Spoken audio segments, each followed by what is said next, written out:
Two. Hello there, for anyone out there who pops in. Hey there, DJ Dialing and so forth. This is Matt once again. Welcome back to another stream, and I am joined with Uncle Bill from deadpit.com and Deadpit YouTube channel. And Okay. I thought of this idea because we have done streams on some Van Damme films, Bloodsport and Cyborg, but I realized that it was the 30th anniversary of this little known film called Hard Target from 1993, directed by John Woo, his first American film. You have John Claude Van Damme with his mullet. You got Wilford Brimley, who don't like those candy bars. Because I saw that video. That's so killer. Just so I don't eat candy bars. I got diabetes. Uh, and we will be going through it. And for those who are wondering, we are watching. I mean, most of the cuts now is the what you would call it was called the international version, but now it's become sort of the known version. It's the hour and 39-minute version. It's on the Kino Lorber Blu-ray, 4K if you got that. It's interesting that the theatrical cut is kind of now, I mean, which is fine because you might as well watch this. It's just the same movie, but a few bits of action put back in, so it's actually the better part. So, so let's see here. So yeah, the Kino version. Is there more time on the 4K? uh, not that I know of. I think they're Okay. both the, I believe they're both the international version. Okay. I think they left the U.S. theatrical cut on the DVD from back in the day. It was about it's a couple minutes longer. I've watched these special features, by the way, and I recommend them. But that one with Yancey Butler was tough, man. Like you could tell she'd been through a lot of shit. She'd been, she's led a life. I'll put it to you that way. Yeah. Did Yeah. let me see how I put to some people in the chat. DJ Donnelly, hey there, Miguel. Yes, let's go hunting. Hey there, Jeremy. Darmel Spider. Hope you're doing well. Hope you're doing well, Lucas.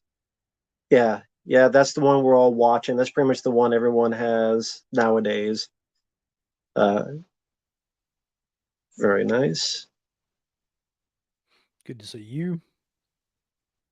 And yeah, Lucas, the best way to watch it is, I mean, if you have, I think when it first came on Blu-ray, it was the same thing.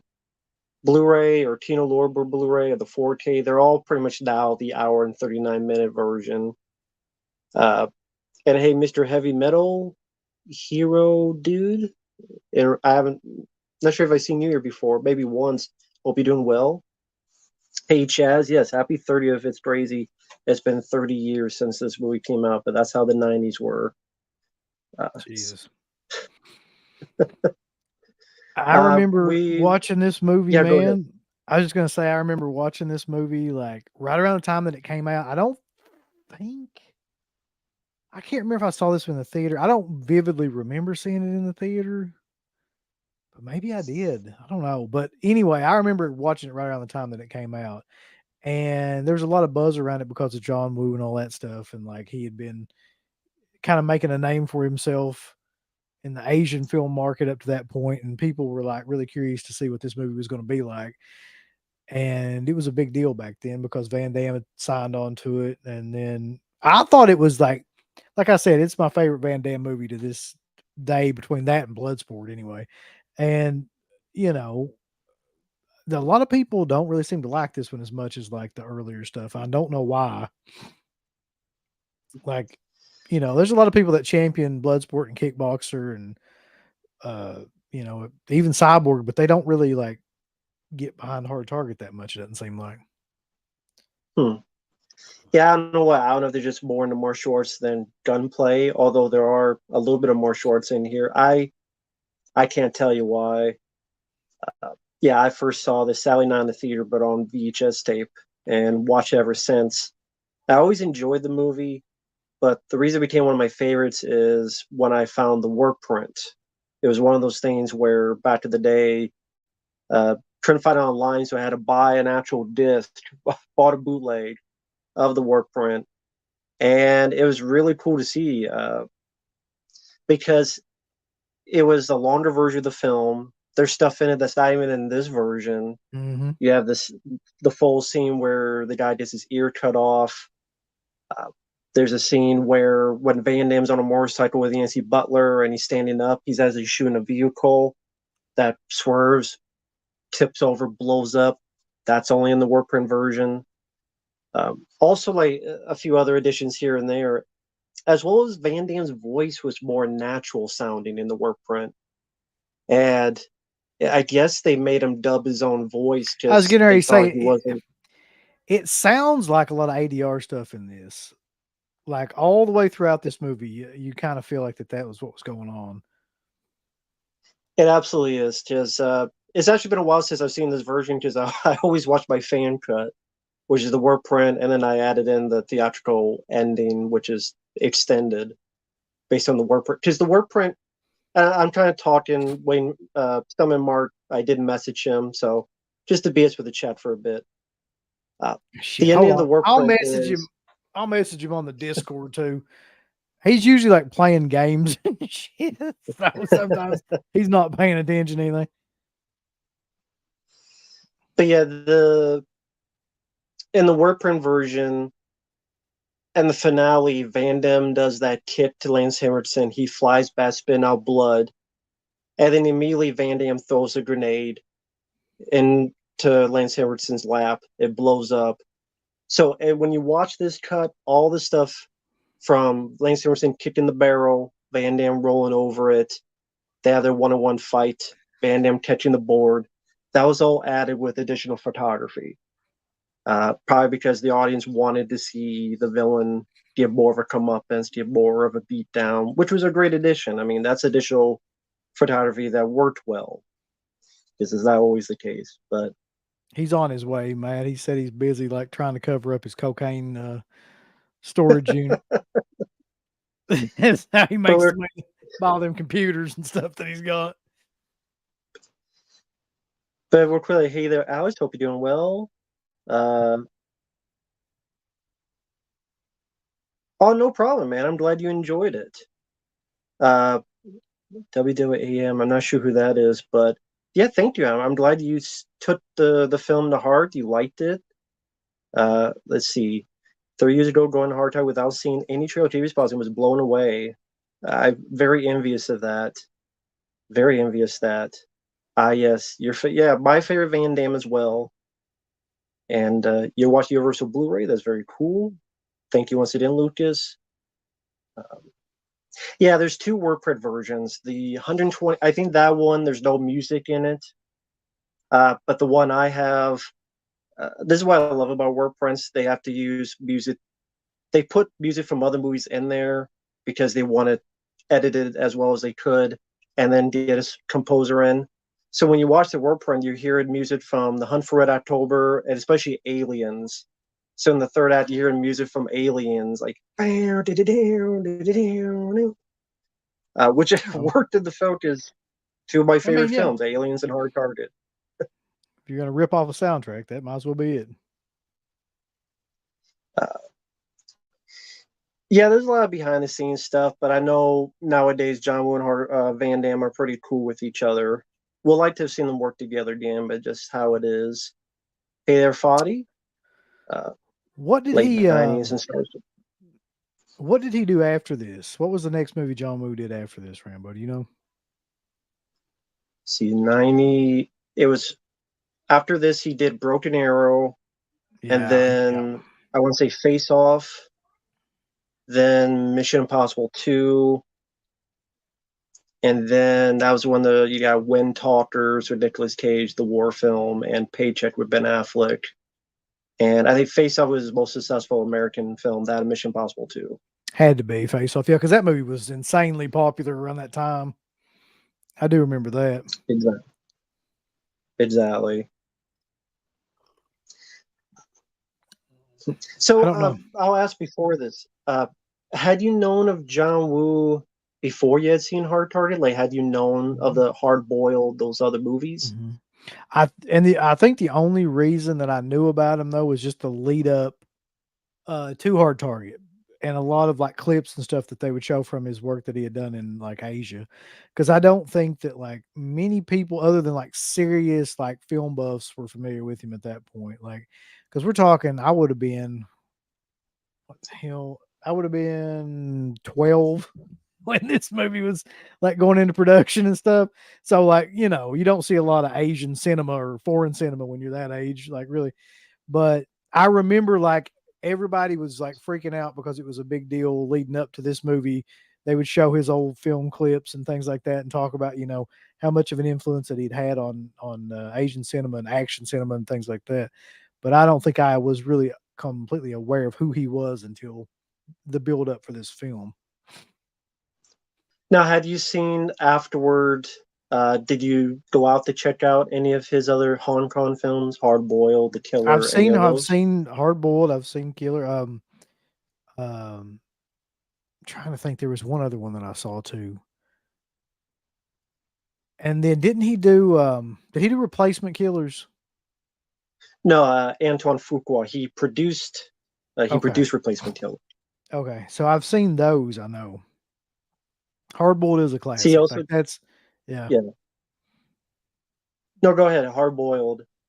Oh, well, it's just somebody brought that up on the chat and I'm agreeing with them because I mean, yeah, in terms of like Oh cop yeah, movies like that, yeah, it's a classic. Yeah. yeah. One I would recommend to people if they've never seen it is Bullet in the Head. Mhm. That's a very good if you like John Woo. Uh, he did a Better Tomorrow 2, The Killer, among others. Uh, Once a Thief. Did quite a few of those. And yes, someone mentioned I did see the Dolph Lundgren film he did. That wasn't good. That's a film called Blackjack. I For remember those who that. don't know, that was supposed to be a pilot of a TV show starring Dolph Lundgren, and John Woo directed it, but it didn't get picked up to be a TV show, so that it became a movie. And it has a fun opening scene, but the rest of it is very TV. And I can buy into any movie where the lead guy is afraid of the color white. So this is a scene That's a where a milk stretch. truck, where he's chasing a bad guy, but there's a milk truck, and so Dolph Lundgren's frozen there, just the color white of the milk truck. It's killer. I'm like, I can see why this was picked up for a show. So you can't make the hero afraid of white. I mean, there's a lot that you can be afraid of, There's but a lot of ideas that you could have for, like niches but that's probably not one of them. You're right. Somebody brought up Joe Bob. I just found this and had no idea that I still had this. Found it like yesterday. If anybody has this book or doesn't have this book, this is an amazing book. Uh, Joe Bob Briggs' profoundly disturbing stories of shocking movies that changed history. So it's just like essays that he's done on like different movies throughout the years that kind of changed exploitation and horror movie history and things like that. So, for example, like he goes into like The Creature from the Black Lagoon, Drunken Master, Texas Chainsaw, Ilsa, The Exorcist, Deep Throat, Shaft, just a bunch of different movies like that. And it's a great book. I'd forgotten that I'd actually gotten it at a convention and had it signed by him and everything. But yeah, if you don't own this, if it's still available, definitely pick that up. Because that guy, he was an amazing writer. Like I know he's like all hillbilly esque and shit. That's kind of his gimmick and everything. But he's actually a very, very good journalist slash writer. So for what it's worth. yeah, I have one or two of his books. That's the old like newspaper, like all the stuff he wrote in there. I forget what it's called, like To the Drive-In or Back to the Drive-In, something like that. It was Yeah. all a collection of all his older reviews and such. Hey there, Bobby. Lucas, yes, your sister is wrong. There's nothing diehard about this film. They're No, action films, but no, it's not a diehard ripoff. I have no idea. That's a bad assumption. It's a bad assumption. I mean, there is a lead villain that's trying to kill him, and there's like henchmen. That's about as far, close to Die Hard as it gets, I guess. That's like every action movie, though, really. Yeah, that's Stone Cold. Also, Yeah. Lance Aronson. There's a lot of movies like that. Uh, but I'm trying to think. Just checking out the chat. Uh, my message, Mark. Try to message one more time. See everything's okay. Maybe see if it happened. It happened to be earlier. Which I'll tell that story a bit for the chat. Yeah, what happened earlier, I wasn't sure if I was going to do the stream before, but apparently a few hours ago a transformer blew like 12 miles away, and now there's like a big old fire over there that looked like Inferno. And that Hellraiser Inferno. I mean, like, oh, fucking Inferno. But Man, speaking thankfully, of work print cuts though, did you see that they added the work print cut to that new box set? There What's he up, is. guys? You had to fucking spend the last 20 minutes find that hard target background, didn't you? I had it on standby, actually. I was telling him that you're covering up all the Guatemalans and the cocaine that you got in the background, all the people all the people you got working in the Got to cover up the sweatshop. yeah. and to answer your question, yes, I did know. Actually, so also on YouTube, someone did like a fan cut where they try to put all the footage together to make it look like if it's clean footage, they put it back in. Someone put it up on YouTube. It's in parts, but yeah, there's like a Hellraiser 4 reconstruction cut, I think it's called, I've for those watched that cut. interested. Yeah. Yeah, that's probably the most complete version of Hellraiser 4 you're ever gonna get. I know with like both work prints, like they just Peter Atkins said they never filmed all the stuff. I mean, Harvey kind of came in and put the kibosh on all that, so unfortunately, we'll never get a complete full version. But the reanimated scenes that the person did were the best you could hope for. The work print on the German release that I have is apparently a lot different from the one that Arrow just found for that new set. So I'm looking forward to that new set, especially. Did you hopefully you already got it, right, Mark? Oh yeah, I yeah. pre-ordered it Okay. as soon as it went up. Stupid question. I don't know what the fuck I'm thinking. And the Stuntman, Mark, I mentioned to UB on which version of Hard Target are you watching? Because we have it paused right when the Universal logo pops up. Because if you watch a Tina Lorber, there's a Tina Lorber logo. I'm watching And a everybody may know stream, that. so 1 second, let me see. I don't think there's anything in front of it. Let me hit play and see. We're paused right when the Universal logo starts. What's your runtime? Hour and 39 minutes. Because Okay. that's a cut on all the Blu-rays and 4Ks now. 139.56. Okay. 1 second. Yep. Let me see. Make sure. No problem, Lucas. Thank you. And yes, maybe your sister was thinking of sudden death. That's like hard. That's like hard. That's one I watched Death Warrant again about a week ago, but I haven't seen Sudden Death in years. I'd love to see that movie again. I just can't ever find it on anything. It doesn't show up on like streaming services or anything. Yeah, there's a very cheap Blu-ray of it out.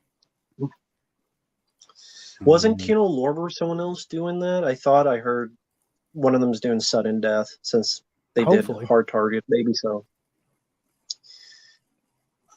Yeah, I think I have the cut you guys have, so I think we're good. I'm paused at 0. All right. So, for anyone out there, again, we are paused at the very start of the Universal logo. We'll count down from 3. I want to say press play. Feel free to press play. Everyone okay, Mark? Yeah, I'm good. Let's have a flashlight. Okay. So, 3, 2, 1, pressing play. Now, my little Earth is going around. The Universal logo is coming on, so that's where I'm at with it. Yeah. Same here. Universal, now known for Fast and Furious and shit, but back then they made better. Also now known for like kicking Trick or Treat Studios off the curb. They don't have any more rights to any of their shit. Yeah. Really?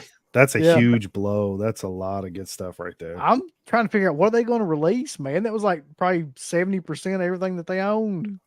I don't know. They're gonna get some Blumhouse stuff now. Oh God. Start or releasing. A24. So yeah, this is a great scene, just right in the beginning too. I always like the way the film opened up. Yeah, New Orleans before Katrina. I mean, I don't know how. I know Katrina's a while ago, but I never.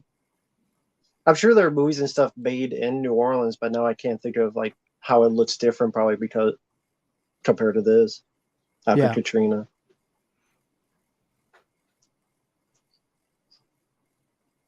So I asked you, B, about this. How did you first see the film, Mark? I'm pretty sure it was on cable. One of those like late summer nights on cable for sure. It's like I didn't get a VHS until much later.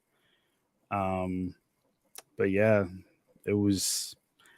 I just couldn't believe I hadn't heard of it until then. Like I had seen other stuff, but and that would have been like the mid '90s, some point in the mid '90s. Because I think this was Now what this 92 or 93. 93, Okay, August yeah, 20th, 1993, right. 30th anniversary. Mhm. I think this may have been one of the first DVDs I ever owned. Not to say that it came out on DVD then, but I'm just saying like this is one of the first DVDs that I owned because I absolutely wore this son of a bitch thing out at one point in time, like watching it over and over and over again. Now the guy who was being hunted, who we found out is Nancy Butler's dad, that is the writer of the film, who I believe was a former Navy SEAL. He But yeah, is. the guy being hunted is the writer of the movie, Chuck Ferrer. Mhm. Farrar. Yeah. And I'm a big fan of his because he did the virus comics, and I know that's not like a beloved movie. He also did the story and script treatment for the movie as well, which came out in I believe '99. But I always liked the comic, and the movie is what it is. But Are you talking about viruses in Jamie Lee Curtis, Donald Sutherland yes, virus? that's it. God damn, Mark, that's a tough watch right there. And I've actually seen that movie, but yeah, that's the I, only adaptation of that material we're ever gonna get. So with that, I kind of take what I can get. yeah. I think that did it for that series. now this coming up for those watching, there's a bit here where he takes a gas can, rolls it to the bad guys. That was not in the theatrical cut. That was completely cut out. I don't know why. The MPA was just being very a stickler for some reason. But it's coming a bit. But yeah, he just his gas can, fights back, and I don't know why that was cut out in the theatrical cut because this is put at the end get an NC-17, which there's nothing NC-17 about this film, not at all. No. That's the No. MPA being as harsh as they were on horror films. But yeah, this bit here with the gas can, that was not in a theatrical cut. This was all added in. For a while, you'd only see it in the work print, but it was in the international cut. Again, why they cut And this out, I have no idea. there's a lot of Raimi involvement in this as well. Yeah, because he was with Universal. He had to deal with Mhm. them with Darkman and Army of Darkman, yeah. Darkness. And he was on the And set of course, for this. yeah, because the studios did not believe in John Woo because, oh, Exactly. who's this guy?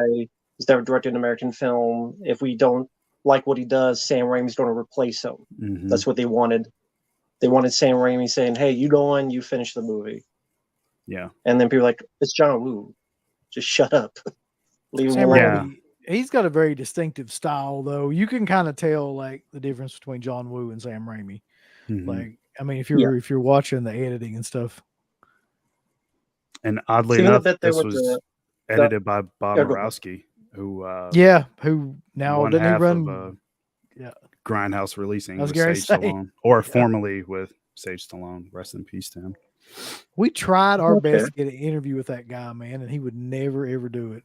Like, I don't know what to do. I guess he doesn't have to do it. He's just like, With Bob. he's like, yeah. He's Oh. like, I'm worth like so many $1 million. Fuck y'all. Like, I ain't doing nothing. But we did try for a long time. That would have been a hell of an interview. Mm-hmm.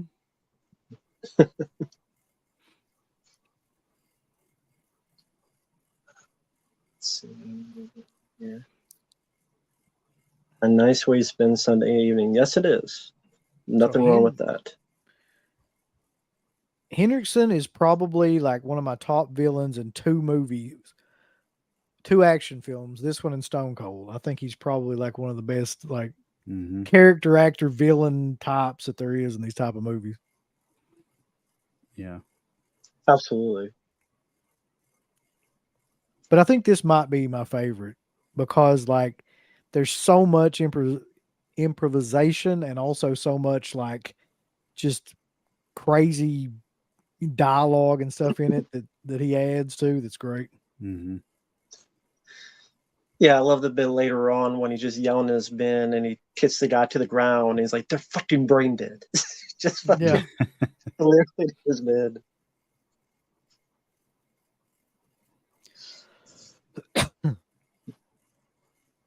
And this was a hell of a year for action movies because you had Cliffhanger, Demolition Man, this movie, Last Action Hero, which I always liked. You have quite a few of those movies that just, compared to nowadays with movies, they hold up fairly well. At least Those to are me. some of my favorites, honestly. And here we have Yancey Butler, who would go on to star in Drop Zone with Wesley Snipes, as well as there was a TV show, Witchblade, I believe it was called, and Mm. Let us not forget, and I'll bring this up every time because it's one of my favorite. Like, I think it had one season TV shows.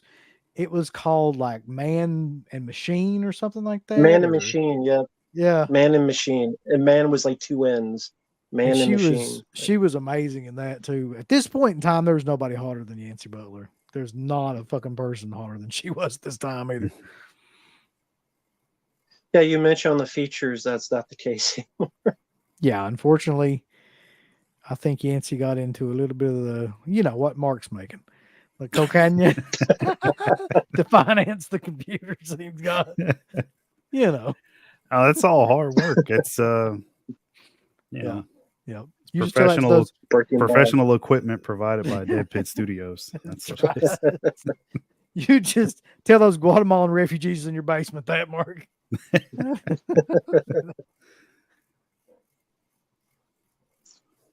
Yeah, Austin. I mean, it goes back to the original story, The Most Dangerous Game, and Yeah. just many iterations from movies called that to even Number like six. Avenging Force of Michael Dudikoff, Surviving the Game with Ice-T. That's the one I was thinking of. Yeah.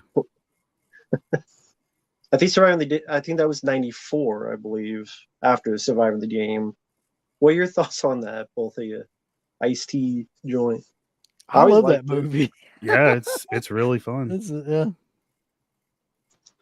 There was another late night cable movie that came on all the time. Like, I always Mhm. liked that movie.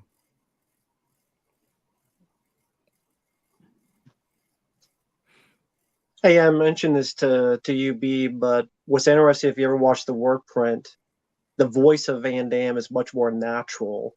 And like I said, you could tell this was all ADR afterward. His voice sounds a lot more natural in the work print, which is one of the reasons why I always watch the work print. Well, my fan cut, I should say, was mostly the work print. He Because I dubbed guess his they own said they voice. couldn't understand it. Yeah.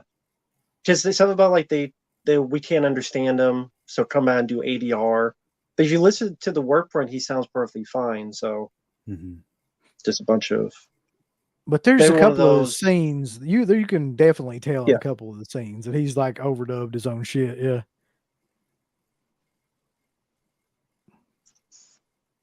I forgot about the past. Yeah, they did have the most dangerous game, and they should have won because John Leguizamo was so fucking annoying that he should. The pest. Was you all remember that movie with Ray Liotta? Was that similar to this? Like, was it called No Escape or something like that? They're on like an island or something. Yeah.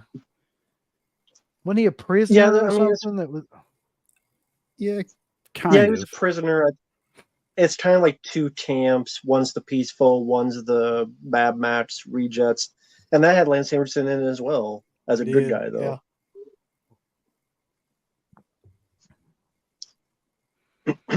This opening fight scene's always been one of my favorites, though. Like out of the Mm-hmm. whole movie, I think for some reason this part's my favorite fight sequence. Oh, definitely is the first showcase of what John. There's a lot of people that they use slow-mo, but they use it poorly. I think like Zack Snyder, for example, he'll overuse it incessantly. I think John will use it the right way, use it well. Take a Pete stick and your boyfriend. Like those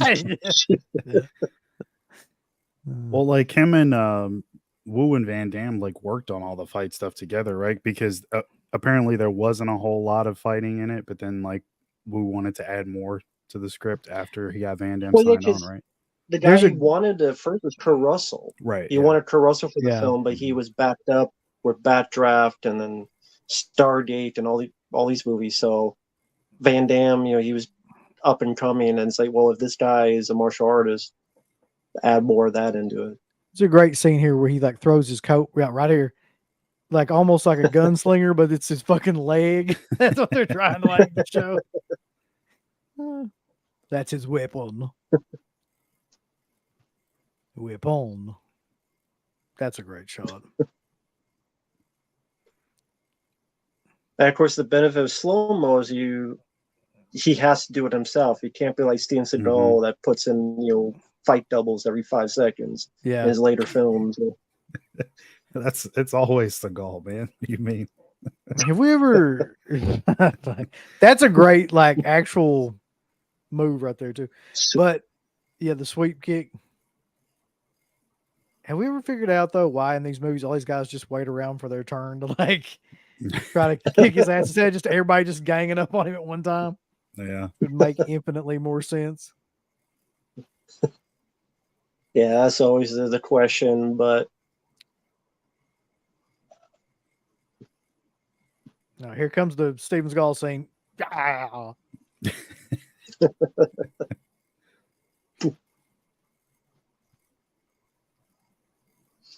I mean, even though it's unrealistic, I still love the one at a time thing. It just for some reason works for me in movies. Yeah, I know it doesn't make any sense, but just there's no other way to do it. Yeah.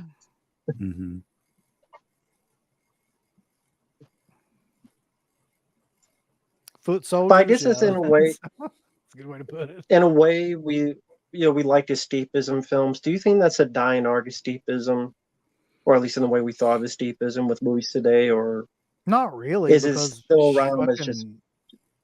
It's just Marvel now. I think Marvel and DC are all the escapism movies now. Really, it's just unfortunately those movies don't make me want to escape. They make me want to fucking like throw myself in a vat of water or something like. More so than escape. Maybe escape to a different country where they don't make that trash, but that's about it. Speaking of which, sorry, go ahead. You first. I was just going to say to Marq. I saw Oppenheimer today. Oh, nice. What'd you think? And I was sitting there watching that movie, and I was like, "Now this is how you make a fucking movie. Like this is what's missing, like from all these other nonsense bunch of films." Like that's what I said. I was like, nice. I mean, because one thing I'll say about Nolan that I respect about him is he doesn't dumb anything down for anybody. Like they're talking in physics that I don't have any idea what they're talking about. But the point is, in a lot of these movies, is that like you go in and maybe like you actually learn something rather than be treated like you're a fucking moron, like in those Marvel movies and stuff. So I felt like I was actually a better person coming out of the movie. I'd experienced something, rather than just wasted 2 hours or whatever, 3 hours in this case. But it's a great movie, though. Side note to Hard Target, those two movies have nothing in common. But no, but yeah, I'm glad you enjoyed it. I figured you would. I urged more people to go see it, but they didn't, and it seems like more people wanted to see Barbie. So, what can you do? Fuck if I know why. We was trash.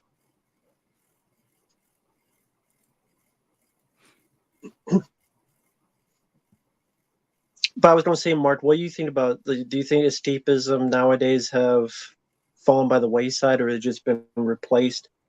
Because like it used to be just you go on the movie to have fun, and nowadays it's either you're preached to or. Like I said, the fucking Barbie movie, you think, okay, it's for kids. It's a fucking political statement on gender rules and bullshit. It just, what do you think about that? Do you think escapism's gone or dwindled? It's definitely not as prevalent as it used to be, obviously 30 years ago, but will it come back in full force? No, I don't think so. I don't think studios are interested in that anymore. It seems more like they've got their formula down for how action goes and horror and whatever genre, and that's what they're going to follow. But occasionally you'll have some movies like Oppenheimer that kind of slip through the cracks. I do think on streaming there are a few hidden gems, but I don't think people really want to dig for that. And my thought is like, should you even have to? Like, should you? No. It should just That's what film should just be like. But So like the way that people talk about music today, they're like, well, you have to dig around for the yeah, independent stuff. It's like, dude, I ain't got all fucking day to try to figure out like, yeah. what independent music's being made that's going to be halfway decent. Like it should just be good music is being played. Mhm. Like that's people's argument whenever you say that music is awful nowadays. Same thing with movies though. And it's the same thing basically. Yeah. Yeah, degenerate is a good word. I would go with shitty, but yeah, good word too.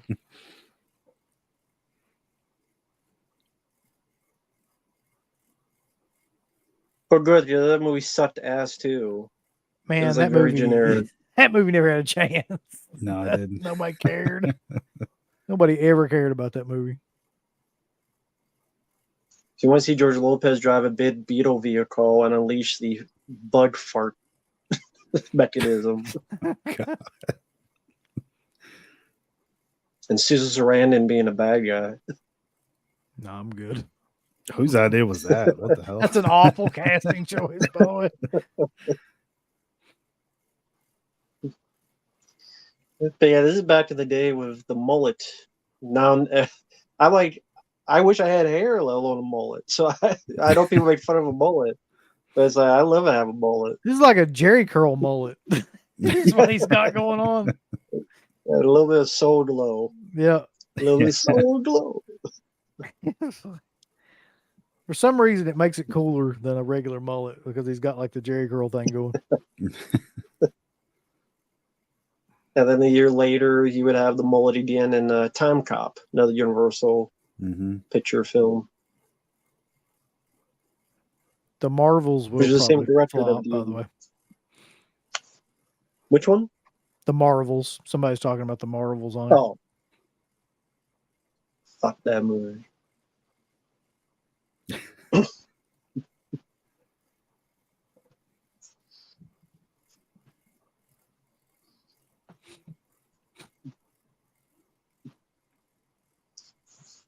How am I going to pay So in my this time dues? period, I mean, Van Damme was doing fairly well box office wise. I mean, his films, weirdly enough, Steven Seagal's movies were making more money, but Van Damme was still, I mean, Lionheart and Universal Soldier, and then this movie was made about 30-some million in the U.S., and then you had Time Cop, which was his biggest hit. And then sadly, just the ego, the drugs, just the bipolar all combined to just explosive effect, Sally. I don't know though, man. He had a good run. I mean, Van Damme had a pretty good run. He didn't have like a Stallone or a Schwarzenegger run or anything, but like he was probably the next one after that. I mean, in terms of popularity and like star power at that time, he was definitely right up there. Yeah.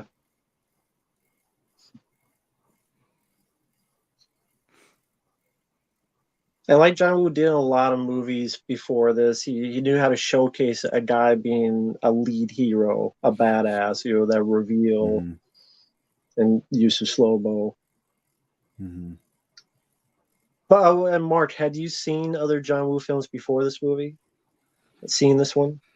Hard Boiled, The Killer, A Better Tomorrow. I might have seen Hard Boiled first. Maybe.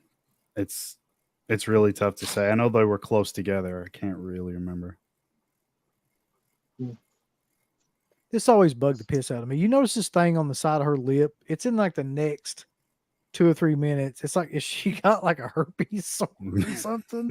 Or is that just like I've watched this, or is it supposed to be where she got smacked? Yeah. Oh shit. Why didn't I think of that? Yeah. That's her Yeah. battle scar. She Yeah, got The slapped whole around. time I was thinking she's got herpes or something, and she got smacked by the dude in the car.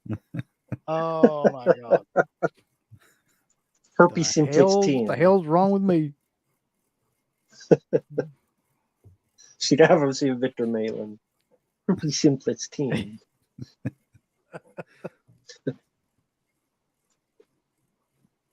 I always did like that line. What kind of name is Chance?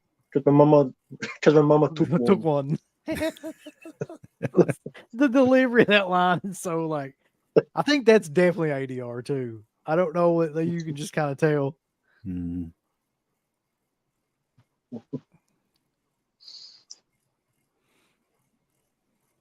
But yeah, for those who out there who ever do check out the word print, I know some of this was a little bit, some of these scenes are a little bit more rearranged. I like that guy's death scene later on is much more bloodier because he just shot like 40 times and then gets back up and just shot like another 20 times. Like literally, he gets completely annihilated. And I don't know why the MPA. I mentioned this before. The MPA you never really hear of anymore, but there was such an action and horror, such a fixture. Just like Cliffhanger got an NC-17, they had to cut stuff out of there. Die Hard 2, like the icicle bit, they had to cut stuff out of there. Of course, slasher films, we all know that. But yeah, even action films were a victim of that as well. Do you think that's the changing of the times? Or is just something else happened that... Because, like, I love Rambo 4. That film is fucking bloody. Yeah. That film is fucking bloody That as hell. surprised the hell out of me when I first saw it. I couldn't believe how violent it was. I mean, I loved it, but it was so unexpected. Me and Wes saw it in the theater, and we were like, "What the?" Like the end, we were like, because nobody had any idea that was coming. Yeah. But what do you think changed with the MPA? Yeah, Predator 2, yeah. Some stuff had to be cut that you never don't see the light of day, Sally. Mm-hmm. Predator 2. I don't know. I know they really came down on movies. Well, it seemed like at first in the 80s, it was mostly like on horror stuff. Yeah. But like through when they got to the 90s, they really started to attack like the action stuff. And I remember Tarantino talking about a panel that he was on where they had to do like, it was all about violence in cinema in the 90s and like how it was on another level. Like it was way more prominent and significant, where every action film, it seemed like it was more violent. And I don't know, maybe it was more of the squibs thing that they didn't like, or like you said, the whole icicle to the eye, or I don't know. It's kind of hard to say. That's It's the problem really with bizarre. the MPAA is there's no like, it's all subjective. Like you never know really what it is that they're going after or anything. And it's all based on like a couple of people's opinions of stuff. So you can never figure it out. Mm-hmm.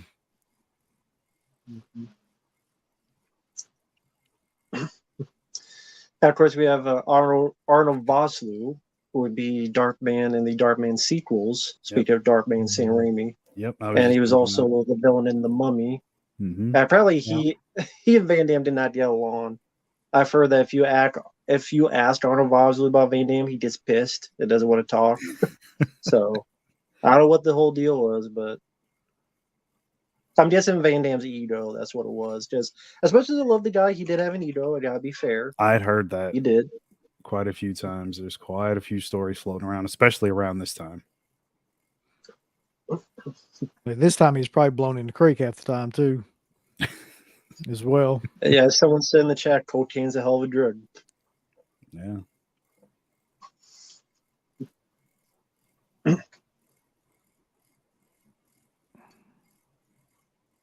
What was at this point? What was this woman in? She was in at least one other thing that I've seen. I think she was in Candyman. That's it. Was she? Yeah, Virginia Madsen's friend. Yeah, you're right. Yeah. Yeah, for those out there that the cop here talking to Yancy Butler was Virginia Madsen's buddy and Candyman, who came and killed her later on, and Virginia Madsen gets framed.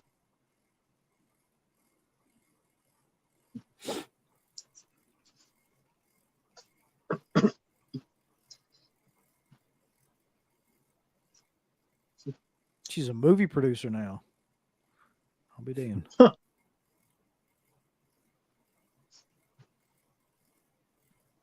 Yeah, I think Van Damme would probably admit that he was on cocaine with Street Fighter. I think, yeah. Oh That's my God. Dude, I tried to watch Street Fighter again about 3 or 4 days ago, and I couldn't get through it. I was like, that's the biggest mess of a movie. And so many people, they put every single fighter from like the first 3 fucking video games in that movie. It's like, and they're like in the first 10 minutes trying to introduce all of them. Like, hey, DJ, and hey, you know, yada, yada, yada, Cammy and shit. It's like, dude, you don't have to have every one of them in it. Like, pick a couple. I like Vosloo here. He's the perfect like right hand man for Henriksen in this. Because they're having fun and they have personality. There's a lot of bad guys nowadays, and especially in action films, that just either Russian, because Russians are the bad guys nowadays, or they're just bland Euro trash kind of. I don't know, like for those who saw Die Hard 5, like that type of stuff, like A Good Day to Suck Hard. It's just bland villain. You don't really deal in action movies a lot of great villains like you did. Like John Lithgow and Cliffhanger, I love. Yeah, I love Alan Rickman and Die Hard in the 80s. I don't know what it is. It just maybe it's the casting, maybe it's the writing, maybe it's something else. What's the dude's name from Beverly Hills Cop? Both those guys were great. The lead henchman and also like the head guy. Oh, he was in Rambo First Blood Part 2. Steven Berkoff, and then the henchman. He was in Breaking Bad. Yeah. Jonathan Banks. Yeah. Jonathan Banks. Even around that time in the early 90s, you mentioned Demolition Man. I always find that some of the best like lead guys play when they do go to the antagonist role, they kick it out of the park, man. I loved Snipes and Demolition Man. Yeah. He's so good. Yeah. I think in the work print that punch was in slow motion, so you see a lot more of the blood spewing out of the mouth, and of course you saw much more of the ear being cut off in the whole scene which is on the work print, which I wish they had put as a special feature, but I guess they didn't feel like it. I don't know why, because you mentioned Hellraiser 4 as the work print, but I mean it's a different company, I know, just how it is. I'll come back to you later. I will cut me a steak. He's going to come back with the 12 gauge. Oh, yeah. Now, thankfully, there was a scene cut out. It might have been after this, though, where they're talking, and then it's not a love scene, but you get the idea. You didn't really need it. Not every movie needs a love story type of thing. You know, I think a lot put of that in there. He's like, yeah, we gotta do a love scene. You know, they expect it. It's in his contract. Yancy Butler. Let's do this. But there have been action films that try to push that in. They didn't really need it. Case in point, I like the film Daylight, but the Stallone falls in love with this girl, and I didn't buy the love story. Like, you didn't need this. You guys are in a fucking tunnel, ready to drown. There's no time for love, Dr. Jones. Like, come on now. Shit. It's not always needed.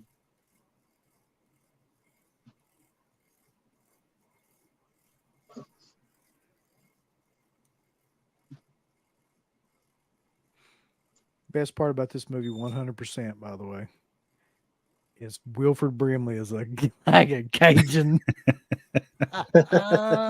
His accent in this absolutely kills me every time. Cannot wait for that. Let's see. Some good choices there. Neopunk. I always like Master from Risk. That's the one no one really talks about. Got Natasha Henstridge in there from Species. Mhm. That's Another Asian one. director, Jesus. Ringo Lam.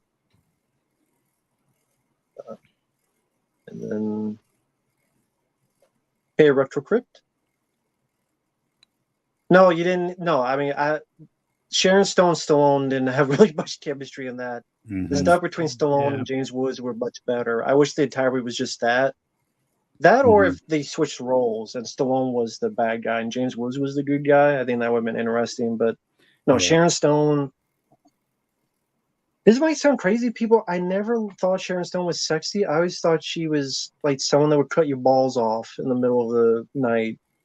I'm not just because of the Basic not- Instinct, but just This she just the sexiest I ever Oh. thought she was Total Recall. Yeah. I was just like, True. I was like, God Almighty. When that Mhm. movie came out, Lord, Yeah. sitting there humping the pillowcases, son. It was bad. I was about 13 years old when that movie came out.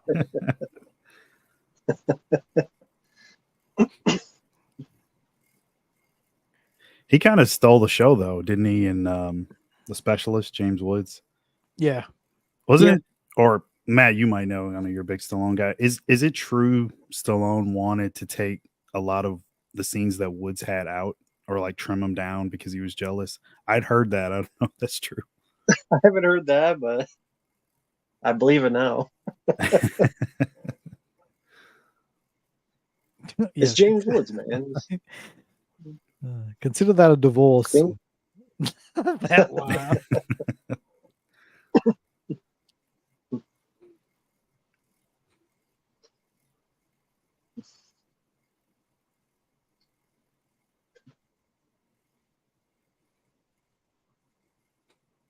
Now you get little spurts of action here or there, but they really save from that finale. And here's the thing: is if you're going to do that, you gotta make it worth it, and this does make it worth it. There's some movies that do that.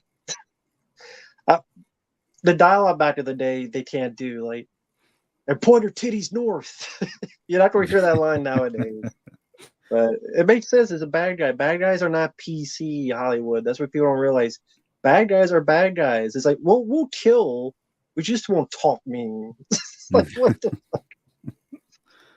We'll murder people, but we can't talk mean. Yeah, we're I good can't people. call that girl bitch. Yeah, we're good people, but we every now and then we murder, you know. But we're not sexist. You can't say that about us. But we murder every now and then.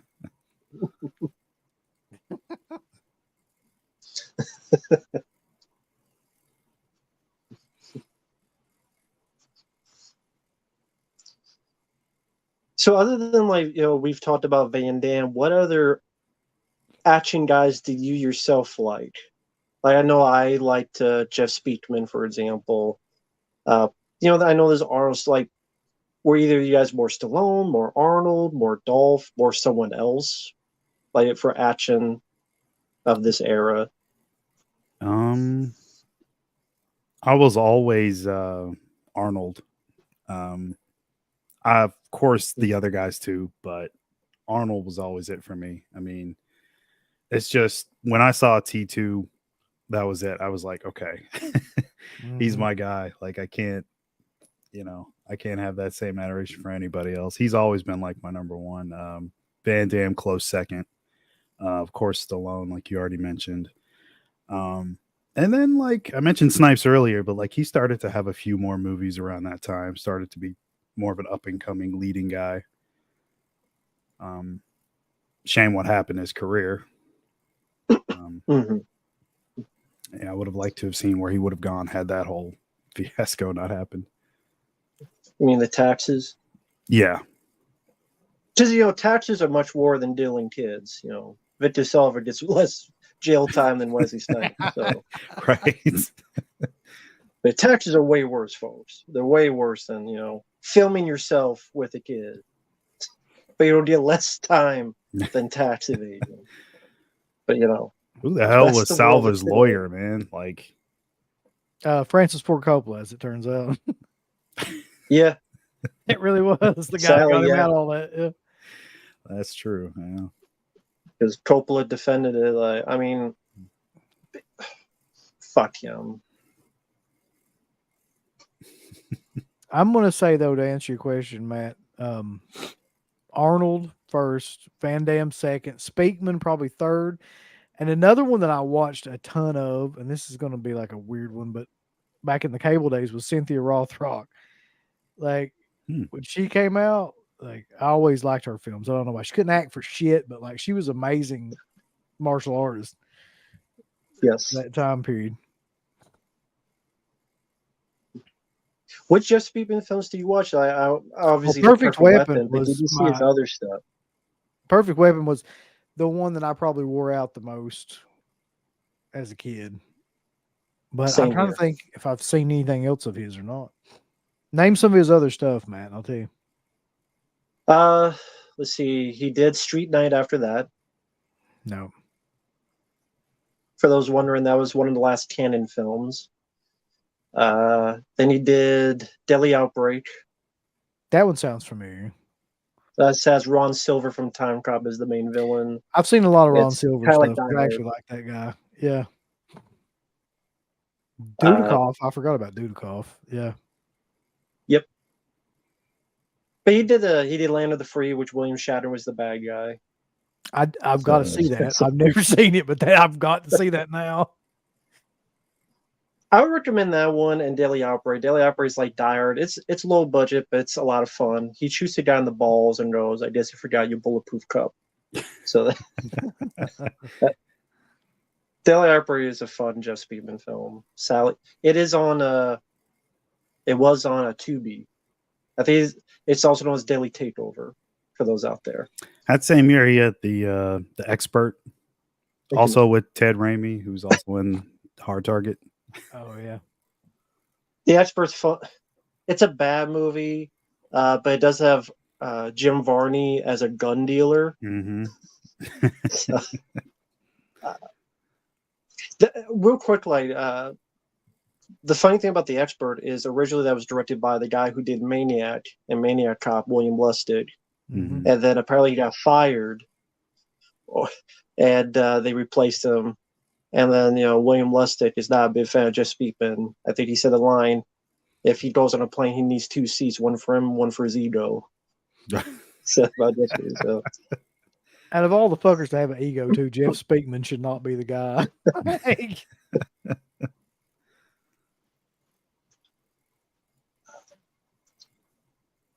Oh, one quick thing. I'm glad this was cut out, but if you watch the work print version when he plays the piano, for some reason there's like real animal killing intermixed with him playing piano. I don't know why.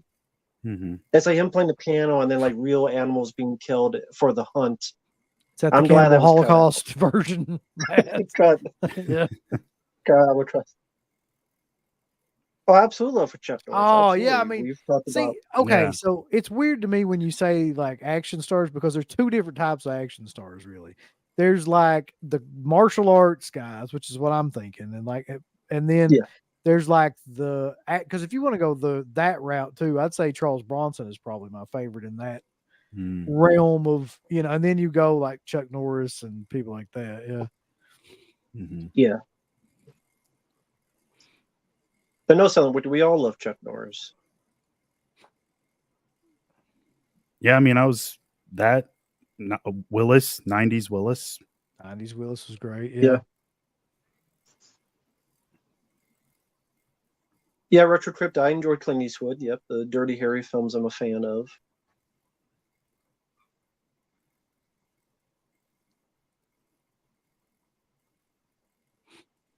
If you can answer, just grunt.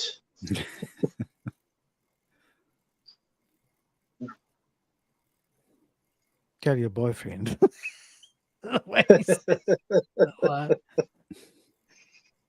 Yeah, I know this sounds so stupid. It's like, okay, that line works, but nowadays, if you put that in, people get so oversensitive. They would go, "Yeah, that would never be in any film now." Yeah, he's homophobic or something. It just is ridiculous. You know what else they don't ever do in action films anymore now? Is they don't have like the one-liners anymore for shit. Like after they kill somebody, like they just don't do that anymore. Yeah. That was like one of the best parts of action films back in the day. Oh, there's That's Marco two. St. John from Yeah. Friday 5. Yep. Oh yeah. He was a sheriff. hmm No wonder you look familiar. I never put that together. Wow. Howdy, Ethel.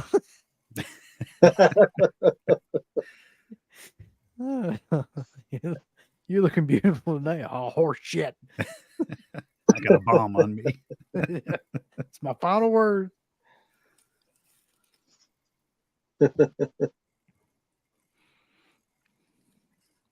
Oh, hey, Mike. Yeah, Kurt Russell. Yeah, another favorite of mine. Yeah. Yeah, that is a fun line. I mean, I have issues with Stardy, but that is a fun line. Do you remember Escape, Cart's a teen tut asshole? Escape from New York is like will always be Yeah, the Kurt Russell film for me. Yeah. great. I mean, even some of his lesser ones are some of my favorites. I always go back to Breakdown because JT Walsh Yeah. is just like the perfect bad guy in that. Yeah. For me, probably Tango and Cash. Do you Oh, put yeah. buddies with my sister? I was so drunk. I So can't remember. I did see that in the theater. I remember seeing that one in the theater. Oh, wow. That's awesome. Well, how was that? It was awesome. I mean, I I know saw it it was a with long time ago. it was, but I saw it with my dad. It was a packed theater. I do remember that. The opening scene, where Stallone standing in front of the truck shooting with like the revolver or whatever, like people were going like losing their fucking mind when the guy Mhm. like, gets thrown out of the truck or whatever. Yeah, yeah. Then he calls Rambo a pussy on the Yeah, yeah. when he shoots the truck. Hey, yeah, one of the guys that goes out the window, folks, is Robert Zadar, the maniac cop himself. Mhm. Yep. I loved you, Conan the Barbarian. He grabs his head, like pushes it right up against the sail or whatever. Yeah. If you want me and my ass will be in the neighborhood. Slinky, Clint Howard. That's so Yeah. killer. I tell you, that is it's crazy how they like Clint Howard, Michael G. Pollard, Rob Zadar, Jack Palance. There's some character actors in that movie. Oh, yeah. Mhm. You wouldn't find that in a movie today, at least action movie.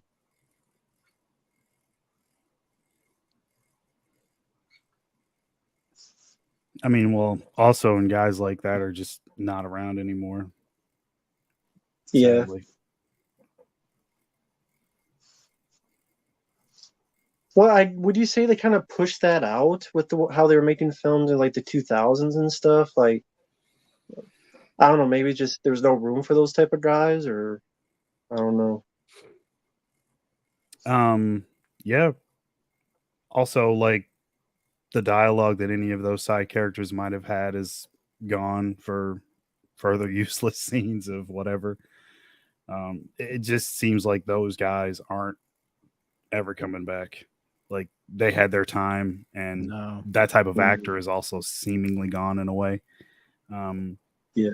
Or you have that one bad guy who's always the fourth henchman or sixth henchman in any action movie. You recognize him, but you may not know the name. That type of guy. I started breaking it down the other day to myself and trying to figure out this question too. Like for the real, like just action stars of that time period, what was the deal that all of them had some sort of speech problem? Like Arnold, Stallone, Van Damme, Clint Eastwood, they all had something wrong with their speach. I don't know, Bruce like, Willis. well, Yeah, Bruce yeah, I guess Willis. Bruce Willis was Seagal. pretty normal. Definitely Seagal. He's like whispering shit.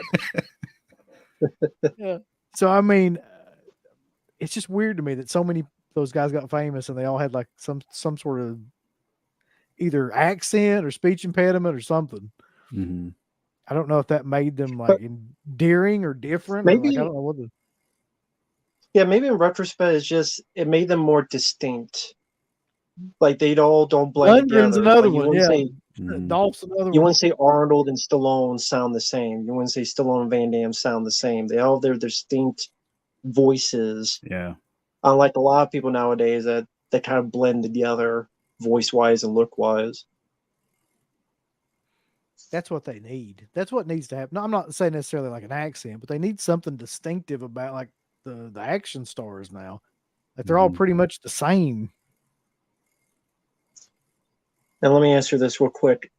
Yeah, that Tainwan Cash opening, that was an homage to the Jackie Chan film Police Story, where Jackie Chan has the gun, but he shoots up in the air while someone shoots at it because hey, it's America. Shoot at the motherfucker. Don't shoot up.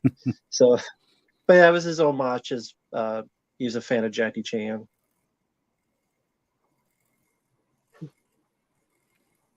Yeah, the bulls do the talking or the kicks.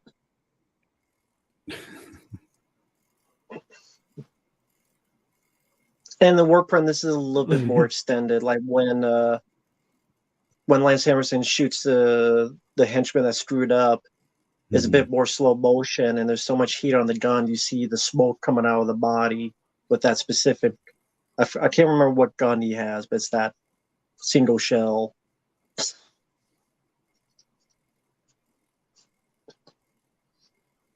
Don't come in here talking about Tom Cruise. God damn it. Sorry. Oh yeah, the actors. Oh yeah, Tom Cruise. Yeah. I mean, I guess he actually is, sadly enough. It's just, I wish he wasn't. Yeah. I don't even think that Mission Impossible film did that well anyway. So No, maybe I not. heard it didn't do as good as they wanted it. So there you go. Well, good. Maybe they'll quit making them damn things. I'm like, deal with Tom Cruise anymore. That's all he's been doing for like 10 years. That and Top Gun.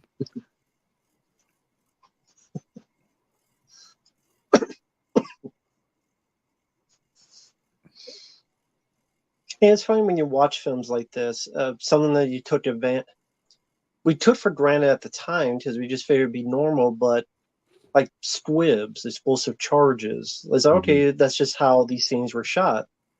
Now they're so vacant. I don't know if it's a safety issue. I don't know if it's an expense issue because if we screw up, we gotta redo it all again. Like you gotta change the clothes if it's supposed to be bloody, or it's a mixture of both. But it's like it's going to be dangerous no matter what. You have to be careful and hire competent people, not fucking people that's going to get elbow and shoot someone. And spend a bit more time because it's going to last longer and not look goofy from the start. Yeah. And there's a lot more bullet hits you saw there in the work print version. Yeah. So sadly, they didn't make it in here. They say like most of the additions from the theatrical to the extended was in like the third act and like a little bit at the beginning. But yeah, when he shot here, there was a lot more violent. You saw a lot more of the impact. It was a slow mo where you saw because the MPA were being douchebags. Was Lou Diamond, this is an interesting question, was Lou Diamond Phillips ever an action star? I think he was for like a brief period of time, like when the Young Guns and like First Power, when all that came out, like for a brief he didn't of time. achieve the status that he probably should have gotten. I mean, he kind of stayed at like a lower tier level. Yeah, the first part has some action. Yeah. Like C tier action star, I guess. Yeah. Yeah.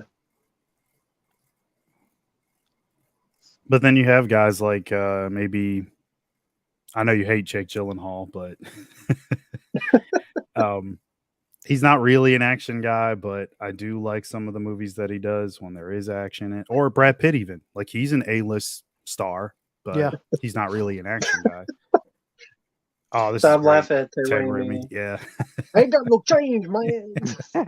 That's great. I ain't got no change, man. Like the man part. And yeah, for those if you ever see the work print, this is much more violent because he goes down and he gets right back up and they shoot him even more. Like, this is a lot longer scene, just Mhm. completely decimated. Is it more of like a close up on the squib shots as well? No, it's like a wide shot where you see all A the wide shot. squibs, and then a Mhm. bit of slow mo, and then he goes to the ground, Mm-hmm. and he still gets back up, barely struggling, and then they Mm. finish him off. But again, it's like if you have too many bullet squibs, then it's bad. But go figure. Right. Well, they did that to RoboCop. Like for the longest time, there was the like edited version of that. And Whoever Verhoeven is like the Squib King. Like that guy. Look at the gunshots on people in Total Recall. It's That's amazing. true. That is, and fucking RoboCop. Yeah. Or even Starship Yeah. Troopers to a degree. Like when Yeah. people get shot in that.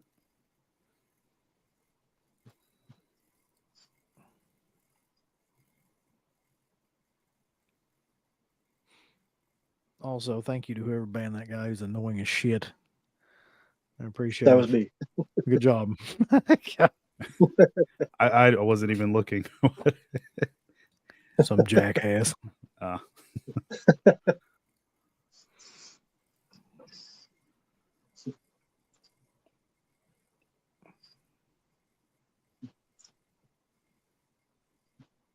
oh, lucky for you, OCP.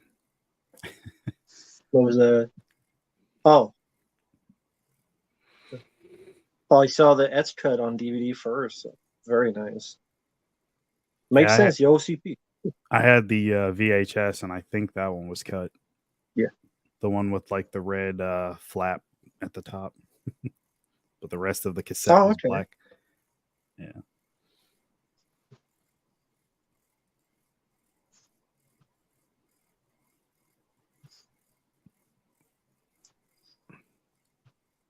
I Should be mentioned fine. before, but this is also a nice artifact for New Orleans. Just it'd be interesting to have like an expert in New Orleans just look about how things have changed before and after Katrina, with all this, how this also is probably entirely different.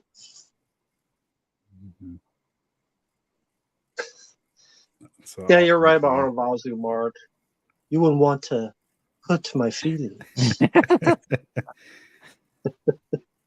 Yeah, he's just, of course you were. Of course.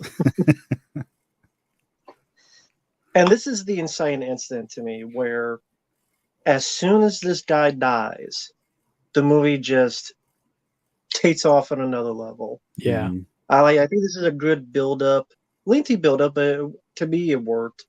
But then from here on out, it's just action, action, action, action. Mhm. Just go all the way up to the Mardi Gras graveyard, which is a great setting, and just becomes a ride. A lot of I could deal with CGI action scenes, yes, but so many of them nowadays is just such a green screen video game conundrum. I just Mhm. lose interest quick. I don't know. I'm just so disinterested because Well, I've seen it too many times. Or and I think that's what made a lot of my favorite films my favorite films. Like a lot of the freaking films, because they were all filmed on location, in the actual spots where they were said to be filmed at a lot of the times. And like, you can't substitute that with green screens. You can't make that work. Yeah.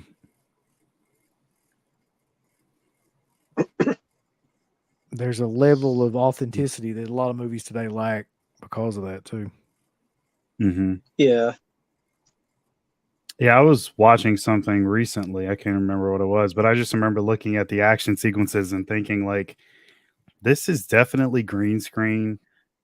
You can't substitute natural lighting in certain scenes. It just, you can tell it's not authentic. It's just something about the quality of it's just not there at all, and it kind of takes you out of it. and the work point you saw much more of her getting shot. It was a slow mo. Like you see much more of the bullet hitting her, much more explicit. So, and there's still lots that they didn't put back in to Mhm. the longer cut.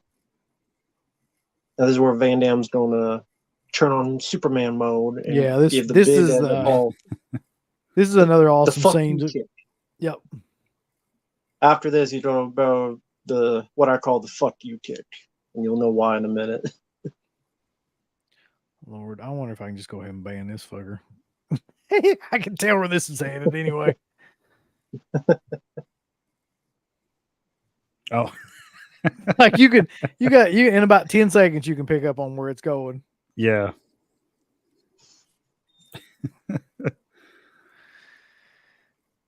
And go ahead and give him time to make another account because he ain't got nothing better to do on a Sunday night. And this is a great stunt. Just Right a here, big yeah. old Ah! That's all it was missing. He needed the blood sport yell. Ah! And kudos to the stuntman. Like, you're riding a motorcycle, you have to fly all the way back on the cycle, pray you land right, because that ain't an easy thing to do. No. Probably get hurt somehow. Yes, Wings. I mean, he would have been a better Max Payne than Marq in that shitty movie. Fuck that fucking I forgot that movie existed until somebody said that on there. God. I love the game and I hate that fucking movie. That director's an idiot. He did A Good Day to Die Hard, Die Hard 5, and all sorts of shit. And Marq, give me a break. Yeah. Oh no. I'll never forget about that in the happening. That should have been John What? Woo. I No. mean, it was based off of his stuff, so Yeah. it's just a shame they couldn't get him to make the movie.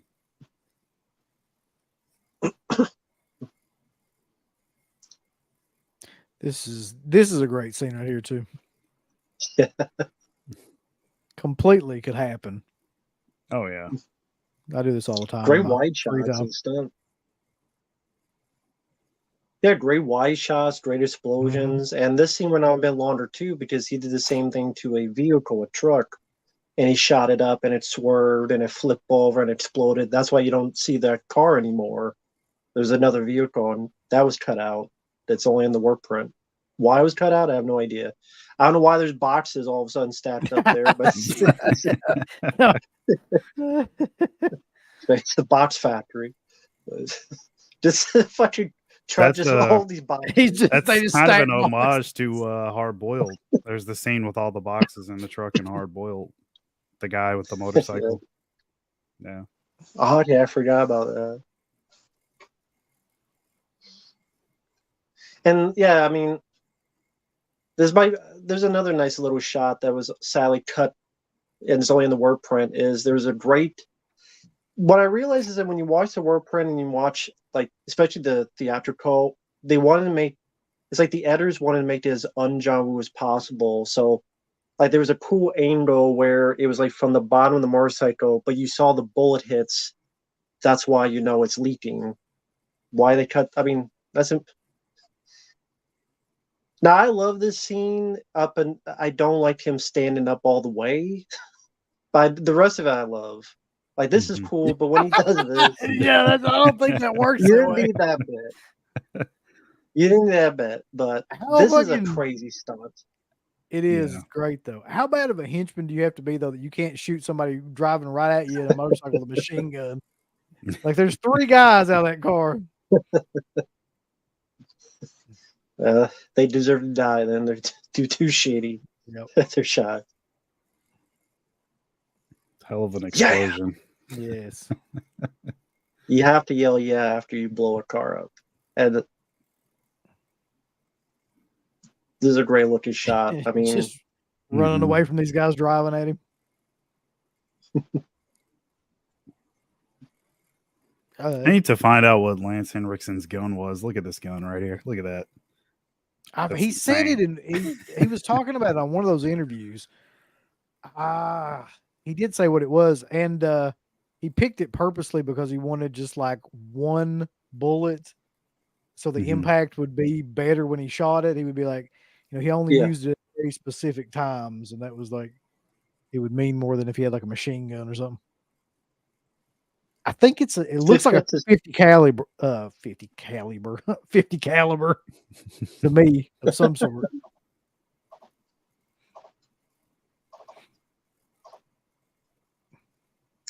.50 caliber. Hey, Uzi 9mm with the laser sighting. 12 gauge auto loader.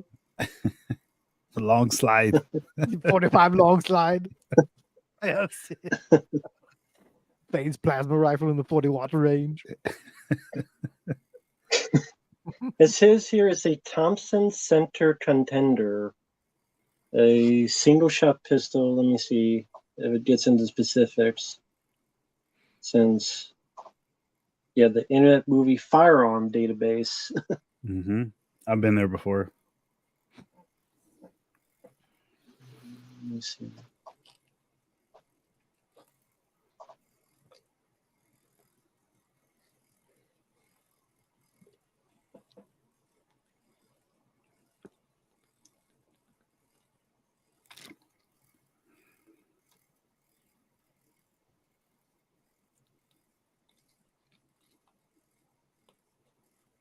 Yeah, Thompson Center Arms Contender. I just showing a lot of the variants. Mm-hmm. Powerful gun is what it is. It's a powerful gun. It blows a fucking one of those like barrels all the way across the, those construction barrels. Just destroyed that damn. Yeah, it should. I mean, the bullet's like as long as his damn finger. That's what makes me think it's if that's the actual bullet that goes with it, that's a 50 caliber. It has to be. There's no other bullet that even looks like that would have been around at that time. Mm-hmm. Speaking of which, so if you're shooting a 50 caliber out of something like that, you're not going to be able to shoot it with one fucking hand. I'll tell you that right now, unless you're Lance Henriksen. Yeah, unless you're you got the grip of like a cyborg.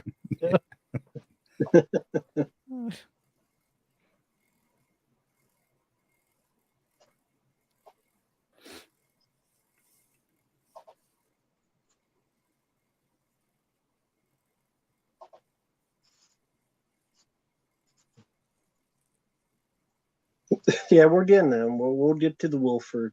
He's coming up soon. Yeah, he is. I think this is Wes's like sticking point of this movie, like where it kind of fell apart for him was when Wilford Brimley comes into it. He just it's too much. He couldn't deal with it. But yeah, so that's the gun because he knows a lot about guns. 4570 used to take down good animals. That Very makes sense. Cool. Thank you. I think that might be even more powerful than the one I was thinking of.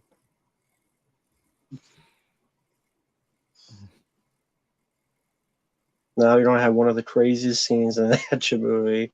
Just Chuck Norris ain't got nothing on this. He's never done this. No, he's never has. That's pretty good though. Realistic looking snake for a non-snake. Yeah. Until this point.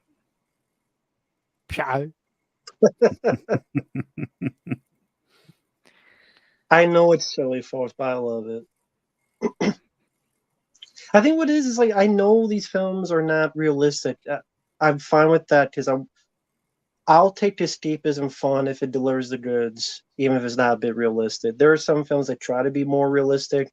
They're just not fun though. Mm-hmm. And you saw a little bit more of that back in the day. That's still why I like Face Off, and you guys can fight me on that, but I'll die on that hill. I don't care. Take the face off. And took That's his right. face off.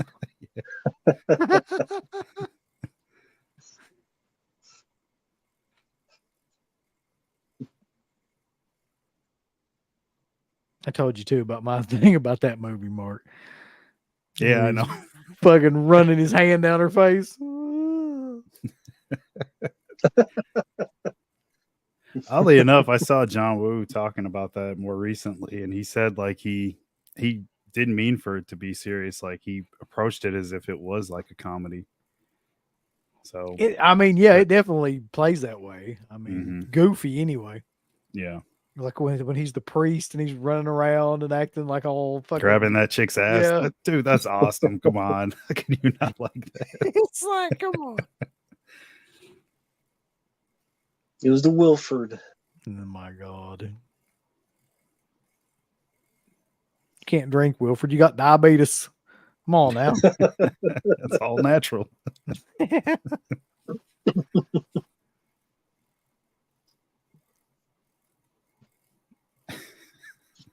And I was telling you B about this because when you watch War Prince is interesting because they have like different pieces of music throughout because they haven't gotten a composer. So like in the end they have music from Aliens.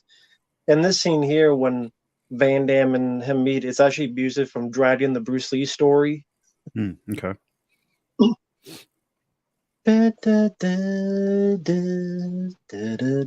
Actually, there's a fun bit where they cut out where there's a little bit more interaction between the two when they first meet, but that's only in the work print. That's why there's this kind of yeah. Go ahead. I was just gonna say Silver Wings. The only 45-70 that I'm like familiar with is the one that like a Henry rifle. The ones that they use. I've never seen it in a pistol form. Does it exist? Like, I mean, is that a common thing, or is that just something that's kind of rare? Mostly, I only see that round in rifles.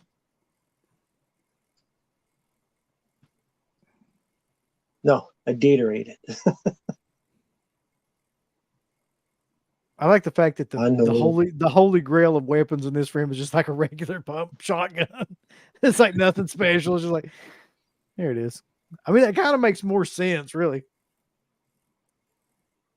I love it. I love the way it looks. Yeah. It's like a silver type of look. I love it. But I'm a sucker for shotgun movies. I don't know why. I guess it's not silver. I don't know. I guess I don't know what I was thinking, but It's got like a chrome finish. yeah.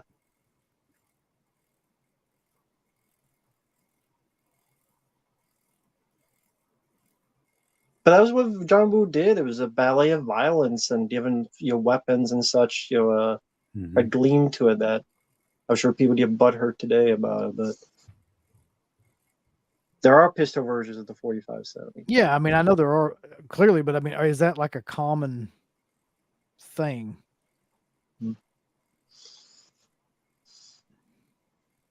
I guess it makes sense with this guy. If this character is like a hunter that has garnered so much money through all this to have all these hunting trips around the world, he could get any specificity he wants.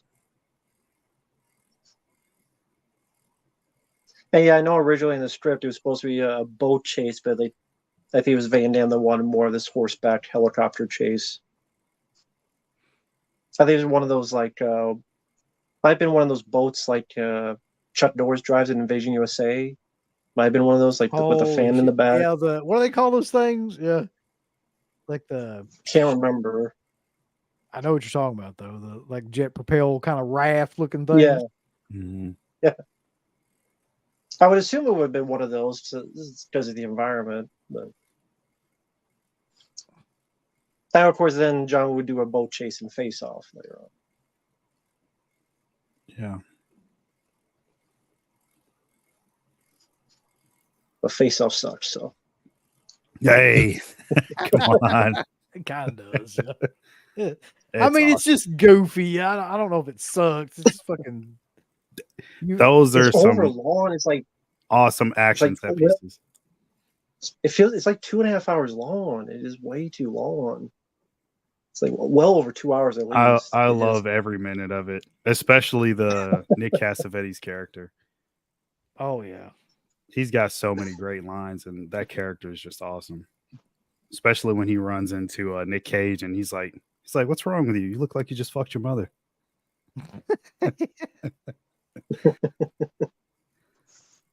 You know what else Cassavetes was great in? What? The Wraith? Yep. He was a great heel in the Wraith. Yep. Now, this one guy who's wearing the white shirt, he's the one that Van Damme shoots later. That is Sven Thorsen, Arnold's buddy. He's a guy in the Running Man that's like, I guess I gotta go score some steroids.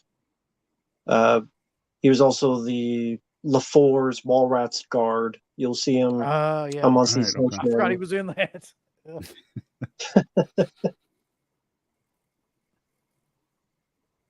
And yeah, in the work print actually during the scene, it's the score from First Blood. What's that Nice. line? Ding-ding-ding. That line. He's got a great line in. He goes, "Didn't you hear me? Or the steroids making you deaf?" And he goes, at the end of it, he goes, "Guess the steroids made me deaf."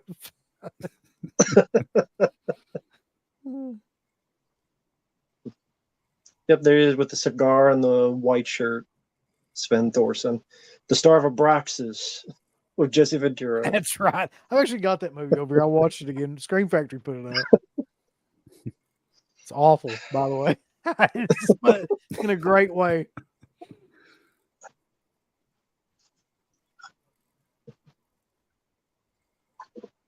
Wilford Brimley. Not many movies Horseback. Wilford could be an action hero. It's a long way from Cocoon.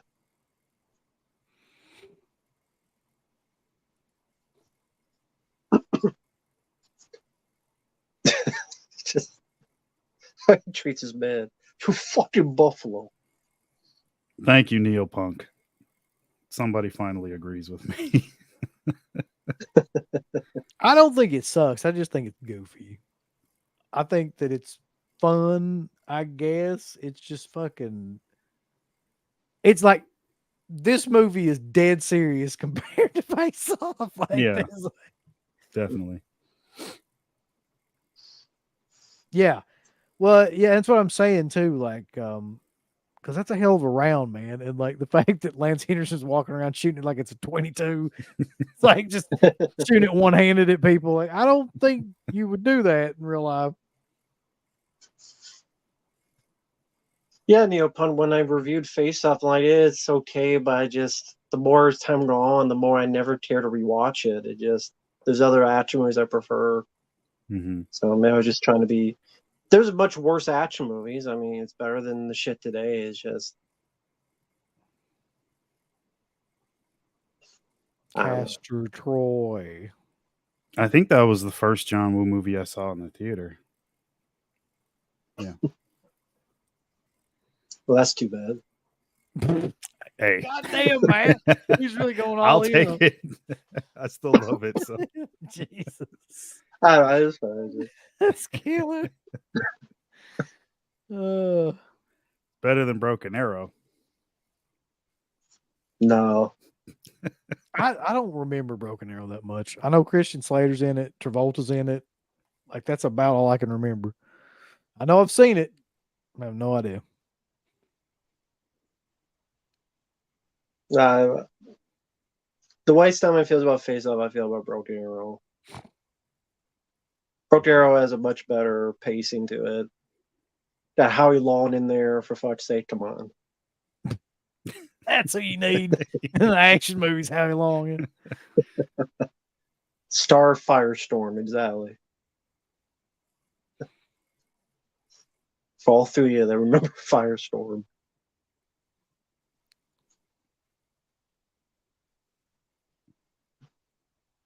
Now, what's the range on that shotgun? Not that. Yeah, like Not that. No.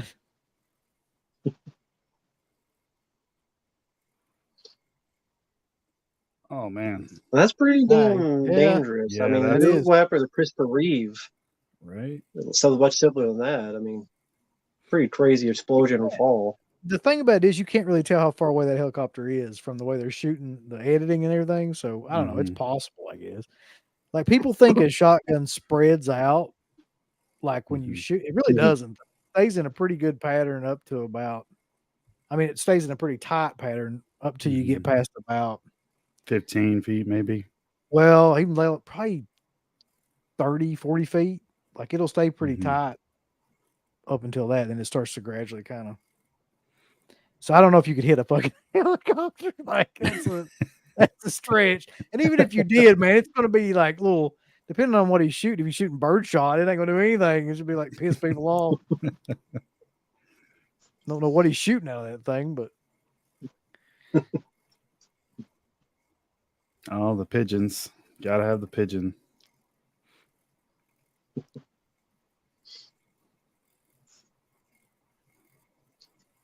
But I think in John Woo they're usually doves, but couldn't get doves here, so you have pigeons. Mm-hmm. There's Finn Thorson. Big old cigar like his buddy Arnold.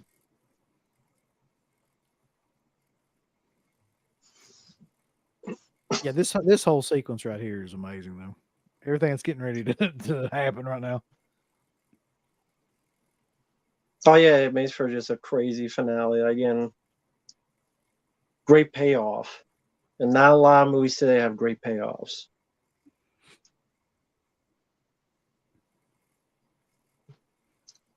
At least in my opinion. Well, not any done like this. Right. I mean, the sequences in pretty much anything John Woo does, when it comes to action movies, especially like this, like it's in a class of its own. That's what sets his movies apart. So. Here's a great And this, yeah, my favorite scene in the movie. damn. You know, off someone off, that's the way to do it. Yeah. It's a great shot at the end too of whatever that was on the motorcycle still there, like the body's Mhm. still on it, like as it comes out the window.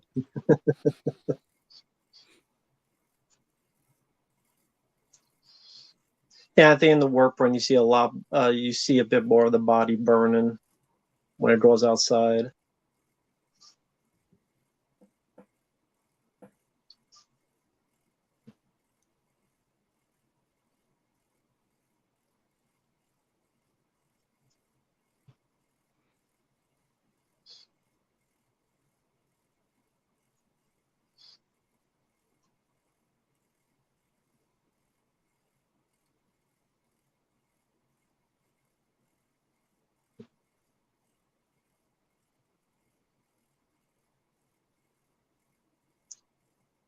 Sven definitely knows how to find the camera right there.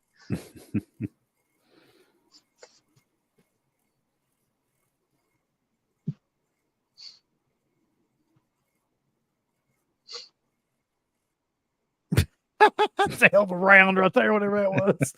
Shot a fucking cannon at him.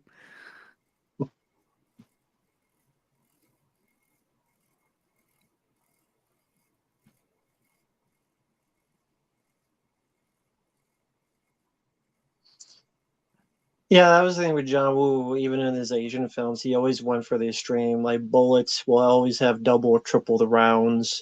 Like when Yeah. he'll shoot like 40 rounds, 50 rounds without reloading. I like that though. I mean, same thing, same shit with like Commando. Every gun and action sequence in Commando is ridiculous, but like that's like part of the charm of the whole movie, really.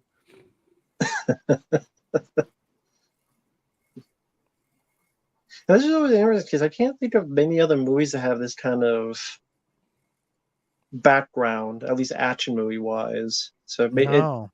it gave more unique look to it. Mm-hmm. This represents there's going to be a party. No, I don't know. But I don't know if that's what he was going for at all. The Mardi Gras. This is where they all to put the Mardi Gras stuff. Bring it all out when the party begins.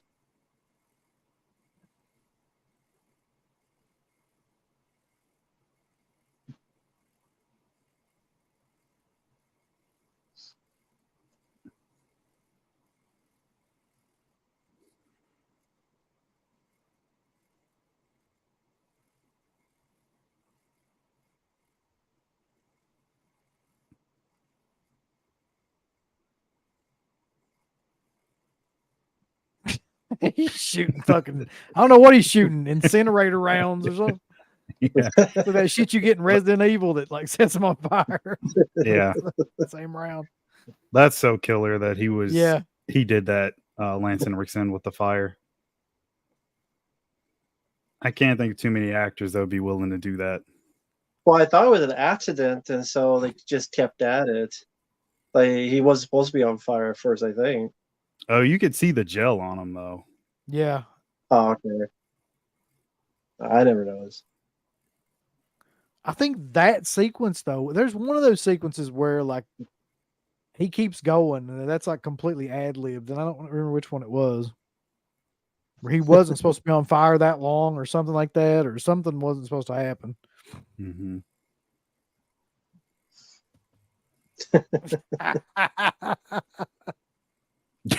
What's with the cocaine jokes? It's just the only Oh, reason. God. It's just gonna stick from now on, Mark. I'm sorry. I don't know why.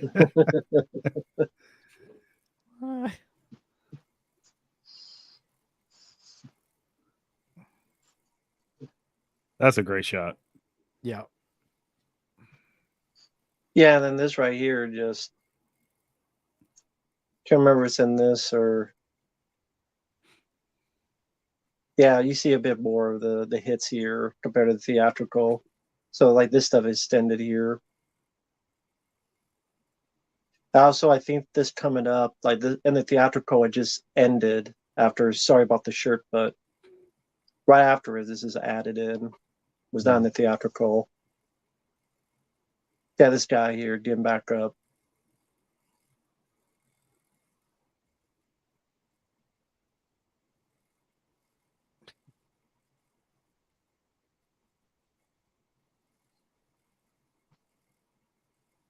We put everyone not chance. Yeah, I didn't realize that was a real gun, but yeah, that is a real gun nowadays. Shotguns that set people on fire. Yep. Well, yeah. Essentially, it shoots out like what looks like fucking fireworks when you shoot it. Yeah. That's a good arrow That's effect. a cool shot. Yeah. Mm-hmm. I think was it TMB or someone worked on this. I can't remember.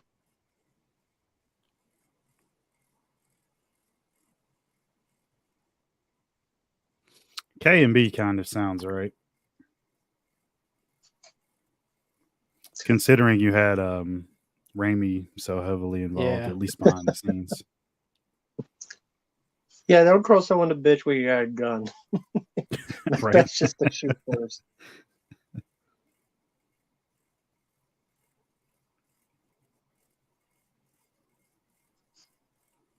Oh yeah, I remember everything about The Last Boy Scout. I love that movie. Yeah. Definitely one of my top Tony Scott movies. Oh yeah. That's another great villain too, awesome. Milo. Yeah. Yeah. Fucking Milo from that. Always loved that shot. Wilford Brimley's taking you out. You know, things are getting rough.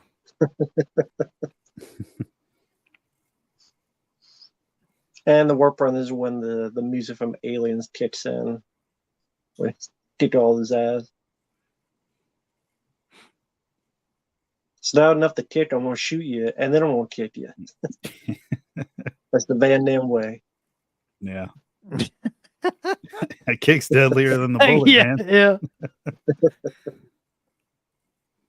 The bullet just stunned him, but the kick's what took him out. Yeah. That's right. But I think that's why I meant like what I've said before. Like these were my comic book movies when I was a kid. Yes, I know they're unrealistic, but it's like not every day you get to see someone shoot and then kick and then shoot some more. It's just this ultra hyper realism type of thing. Yeah. Mm-hmm. Well, it's just entertainment, for God's sake. You know, trying to make something like Yeah. exaggerated and entertaining. Mm-hmm. They don't ever do anymore. And with a unique style as well. Yeah. Yeah, that's the one thing too that's missing from pretty much every movie is a vision where the Mhm. director has like a pretty clear vision of what they want to do. Mm-hmm. You can kind of tell this is a John Woo movie by watching it. Yeah. The style, the signature. I mean, Yeah. a lot of directors do seem to be the gun for hire. No pun intended. Hey, Davian, hope you're doing well. Awesome film, I agree. Yeah, it's awesome. Yeah, when Van Damme shot the guy up the stairs in the warp red, that was extended to more blood squids. before he ran into here. So sadly, they didn't put a lot of it back in, but some of it they did. And he repeats this scene again, and yes, face off. Well, they talk for a minute as they reload and then shoot through the wall at each other. I don't know, just this one, I just liked how it was shot more, I guess. They just, all the clutter, the glass, everything. Like this guy here, like, I'm going to shoot you. Poo, poo, poo. Fuck you, grenade. He ain't throwing that. That's what he was thinking, man. Fuck you and your grenade. By the way, side note, if you're going to throw a grenade, don't stand up in front of the window where the guy has the gun. You might just crouch down and just lob it over. Yeah, it's food for thought. Right in the throat. And this is an insane stunt here. Yeah, this the explosion just pushes him when this happens. Mm-hmm. That's just insane right there. Look at that shit. That's the Bruce Willis shot from fucking Die Hard too. And that's a whole setup just to Vosloo's death. Yeah. It's awesome. Yeah. Oh yeah. I like it where he grabs him with his foot. Yeah. It's awesome.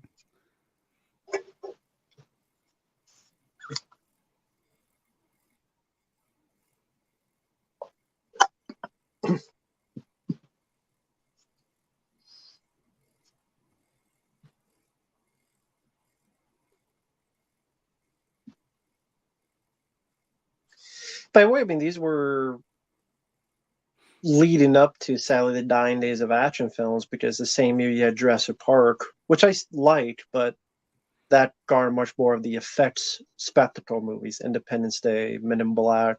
Yeah. And these films started to dwindle at the box office. These films, their careers started going downhill for various reasons. Films started bombing, and now it's less about the action star, more about the spectacle, the effects showcase.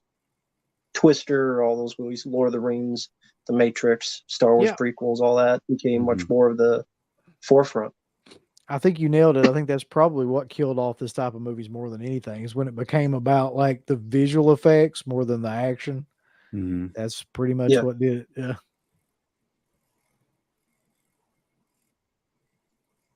I don't know if y'all remember that time period, but everybody had a hard on for those films too. Like it was just a thing to go see. Like when Twister came out, and then what were the other ones? There's a million of them that came out after that too. Like same type of film. Volcano and Dante's Peak and fucking just all the other ones. Mm-hmm. And this was all added back into, and when this was in theaters and the DVD, the flips were not in it, so these were all added back in to the extended cut. All the flips.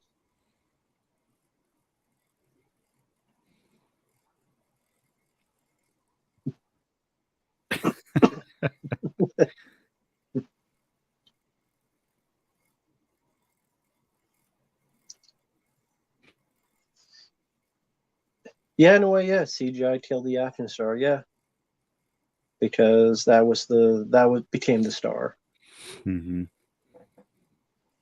Now, I mean, even if you have, go ahead. I was just gonna say, even back then, like I was still longing to watch stuff like this, the more practical stuff. Not necessarily even knowing that that's why, but in hindsight, like I'm never going to want the CGI heavy thing. I'm always going to prefer this Desperado, stuff like that, like the practical shoot 'em up. I could pinpoint to you the exact moment that I knew that I was not going to like CGI, and it was when the Scorpion King came out. Oh God. or the Mummy Returns, which was right before and had all the same. Well, I think that's what you meant when the Scorpion King came out in the Mummy Returns. Oh, yeah, when the Rock came out for the first time as the Scorpion King, and it was like it looked like something out of fucking Windows. Mm-hmm. Yeah. Oh, very cool. They got like 4 movies out of that franchise somehow. I don't know how I made it. Thank you for watching. Dabian? It's an interesting name, but Yeah. Dabian. Danielle Harris was in the Last Boy Scout. Mm-hmm. Was she in Daylight as well? She was, wasn't she? I think so. Yes. Yes. That's right. And she was in that awful movie with Katherine Heigl. Can't think of the name of it. Oh, yeah. If it was Katherine Heigl, I wouldn't know. Yeah. They were both like, well, she was still a kid almost, and Katherine Heigl was probably like a teen, maybe. Mm-hmm. Fuck was the name? Wishing, something about wishing, wish upon a star. Yeah, that's it. Thank you, man. Oh, okay. Yeah. Okay. I haven't seen it. Is it good? Yeah, I mean, if you like that type of movie, like that kind of sentimental, teen movie from that time period, which would have been, I guess, Okay. the early 90s, late 80s, early 90s.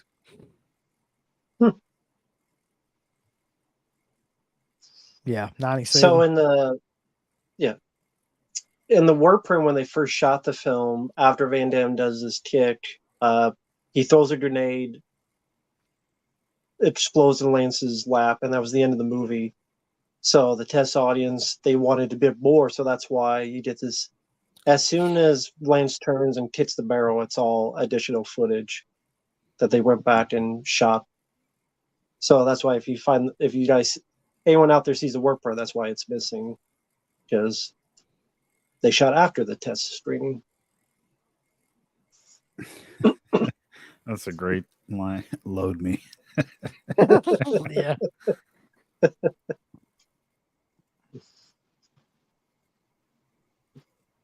Yeah. Sorry, that's Arnold. But still, you get the idea. Him running. Yeah, Van Damme, he doesn't do that yell anymore. I think, I miss it. I love. I do too. That was one of the best parts.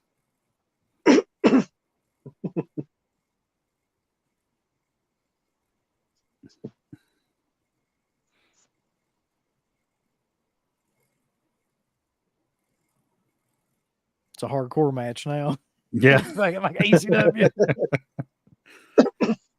Or AEW nowadays. Yeah.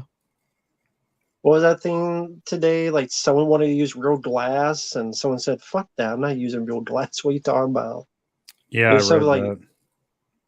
Was it Jungle Boy wanted to use real glass or something? And Yeah. CM Punk said, "Go fuck yourself" or something. Yeah, he's like, I'm not using real glass. That's incredibly unprofessional.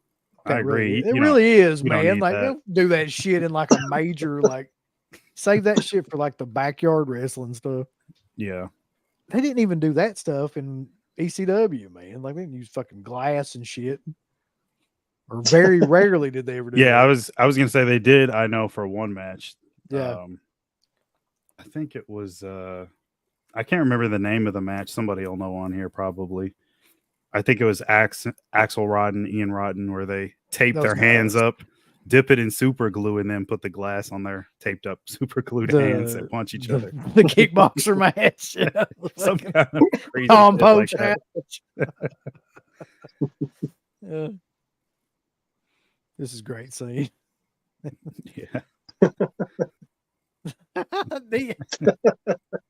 He had to ad lib that, man.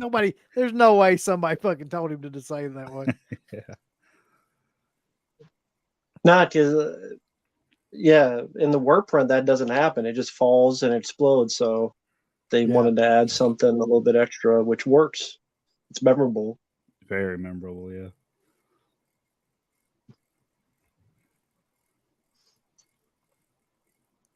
It's a real catastrophe. It's real bad. The guy's whiskey.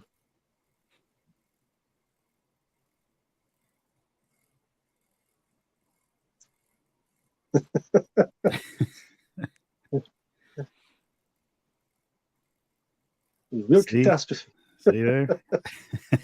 Alcohol will save your life. That's the message.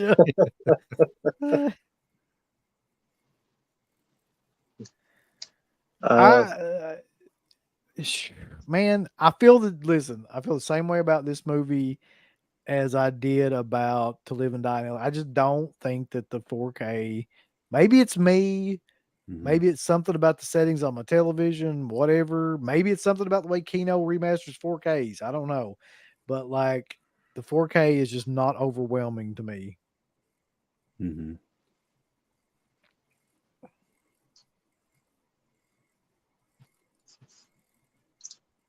Yeah, I have yet to And crack the then, seal on it and make sure. I gotta check that out. but yeah, that is the 1993 film Hard Target, the 30th anniversary of a film that I saw back in the day on VHS. Liked it big in the Van Damme. Saw the work print version, fell even more in love with it to a point I obsessed, making my own fan cut, which I usually watch.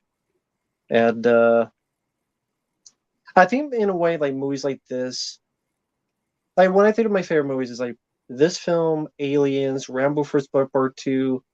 Those were films that got me into movies. I know they're not Oscar Best Picture winner, type of stuff, but those were my kind of escapism movies with characters I liked, action I liked, villains I could give a shit about, like all the things that make you enjoy entertainment. Mhm. And that's why I get cynical about movies today, and I'm hard to please nowadays because 93, I had Hard Target, I had Cliffhanger, I had Demolition Man, I had Last Action Hero, had all these other movies. I mean, when time goes on, you should get better at your job, Hollywood. Instead, Mhm. I think they've taken many steps back in terms of writing, in terms of escapism, in terms of fun. Mhm. So that's why I get hard on movies, because I've seen direct-to-video movies. Zero Tolerance with Robert Patrick's a good one. A lot of it that gave me much more of an entertainment buzz than I see nowadays. Yeah, Couldn't agreed. agree with you more. And yeah, Ted Raimi's the guy with "I ain't got no change, man" to the one guy before he got shot a shitload. That's his line. After be Poor old Ted after Raimi. Oh, So glad that it was John Woo that got to direct this and not Andrew Davis. So I know he was in the running to direct it at one point right before John Woo. So Hmm. it's a good thing it worked. I mean, I like Andrew Davis though. It's nothing against him. He did a couple of the early Seagal movies. Of course, he's best known for The Fugitive, which is really good. came out around the same time as this film, 93, around the Mhm. same week or two off. Mhm. Well, thank you, something Wiki. I appreciate that, man.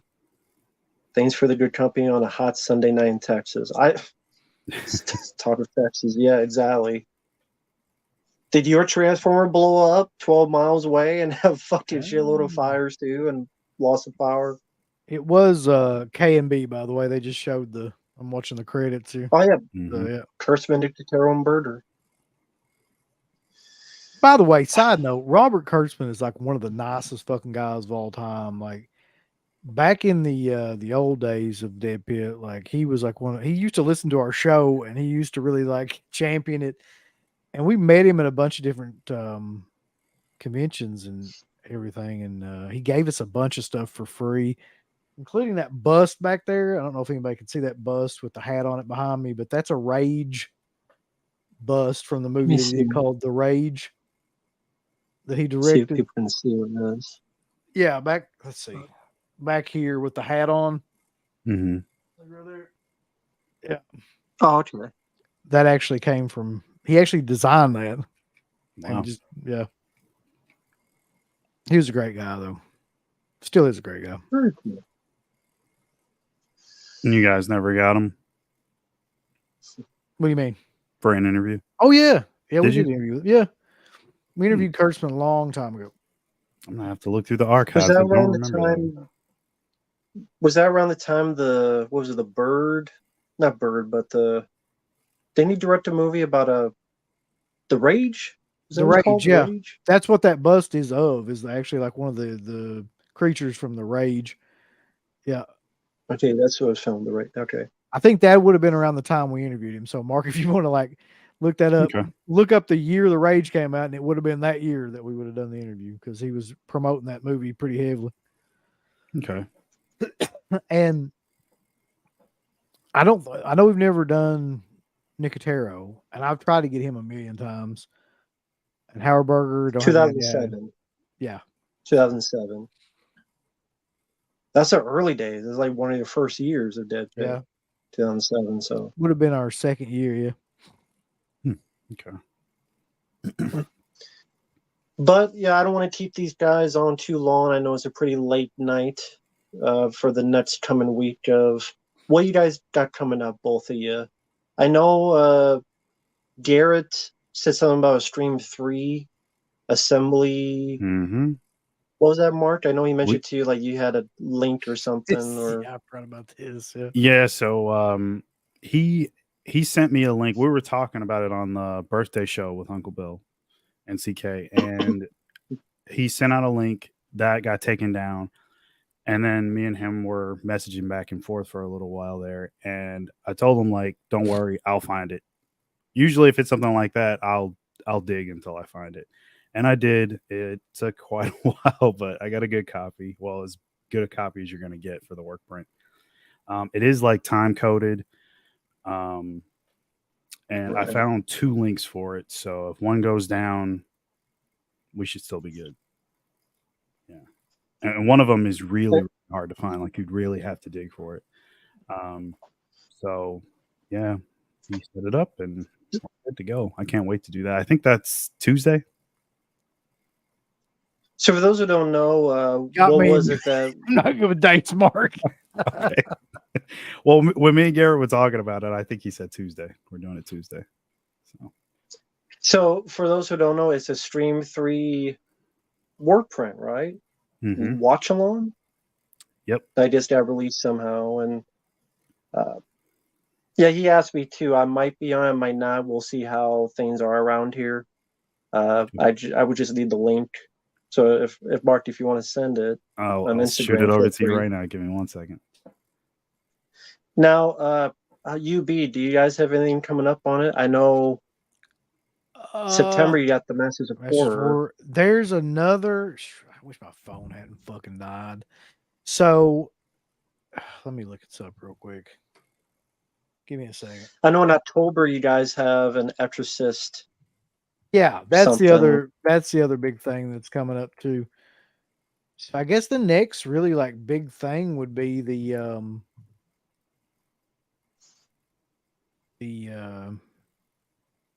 Lord God, I lost it. So we got October 11th is To Hell and Back, which is the Exorcist franchise we're going to be talking about. And I don't know why we decided to do this. Those horrible ass like Exorcist prequels that they did like back to back. So we're gonna Somebody's got to cover them. Yeah, might as well be us, I guess. Yeah. So there's that, and then there is the Saw thing at some point. And so what is the Saw thing? Well, unfortunately, they're gonna make me like go back through all the goddamn Saw movies at some point. Which it's not that bad. You'll be fine. No, it really is that bad. There's 10. There's 10 now. Yeah, unfortunately. There's 10 Saw films. There's 10 of them, yeah. I'll take you a week at least watch all of them. And just then binge them all in one day. So the Masters of Horror thing is September 3rd. So that's the next thing coming up that'll actually be big, I guess. So we're gonna do like 2 parts to each season. Yeah, I don't want to do it. I really don't want to do that at all. I'm going to be going back and talking about all the Masters of Horror episodes, which I have watched the entire first season, and that is that's an underrated series still to this day. Mm-hmm. It really is. It'll be interesting to talk so about. Phantasm has, I think he's asking about the Stream 3. I got you, Matt. Give me 1 second. I'm gonna send it to you. How much cocaine you sending? No cocaine, yeah. None at all, sir. I'm a man of God. I don't Yeah, we know. We understand. God put this on the earth for you and for me.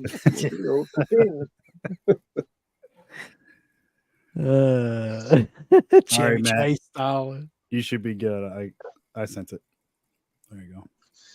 So Mark's again, gonna the get. recap. Mark's gonna get. Sorry, he's gonna get off the stream and be like, "Y'all sons of bitches, get back to work. Got money to make." They'll come out like the masks and shit. So before we head off, the recap: Garrett, aka Born to Be Rad. There's a live watch along of Stream 3, the assembly cut. I know Marq, UB, CK, maybe me will be on there. We'll see how it goes for me. And then later on, it will be look at Saw. Good luck with that. Watch all this footage. I know you that's actually want to coming. watch them? I know it's coming in the future. They haven't set a date for it or anything, but I know they're going to do it because, like, I don't want to do it, and therefore I know they're going to make me do it. So it's coming. Probably sometime in October, I would say. And then October is the Exorcist one involving the Yeah. prequels, and September is the Masters of September Horror. Are you 3rd is doing the Masters of Horror one? Yeah, the first half? the first half of season 1, and then we'll do. It'll be Okay. broken down into like 4 sections, I guess. And then eventually you guys will do a dip hit on the road of the Exorcist Believer, I believe you mentioned. Definitely do that as well. Yeah.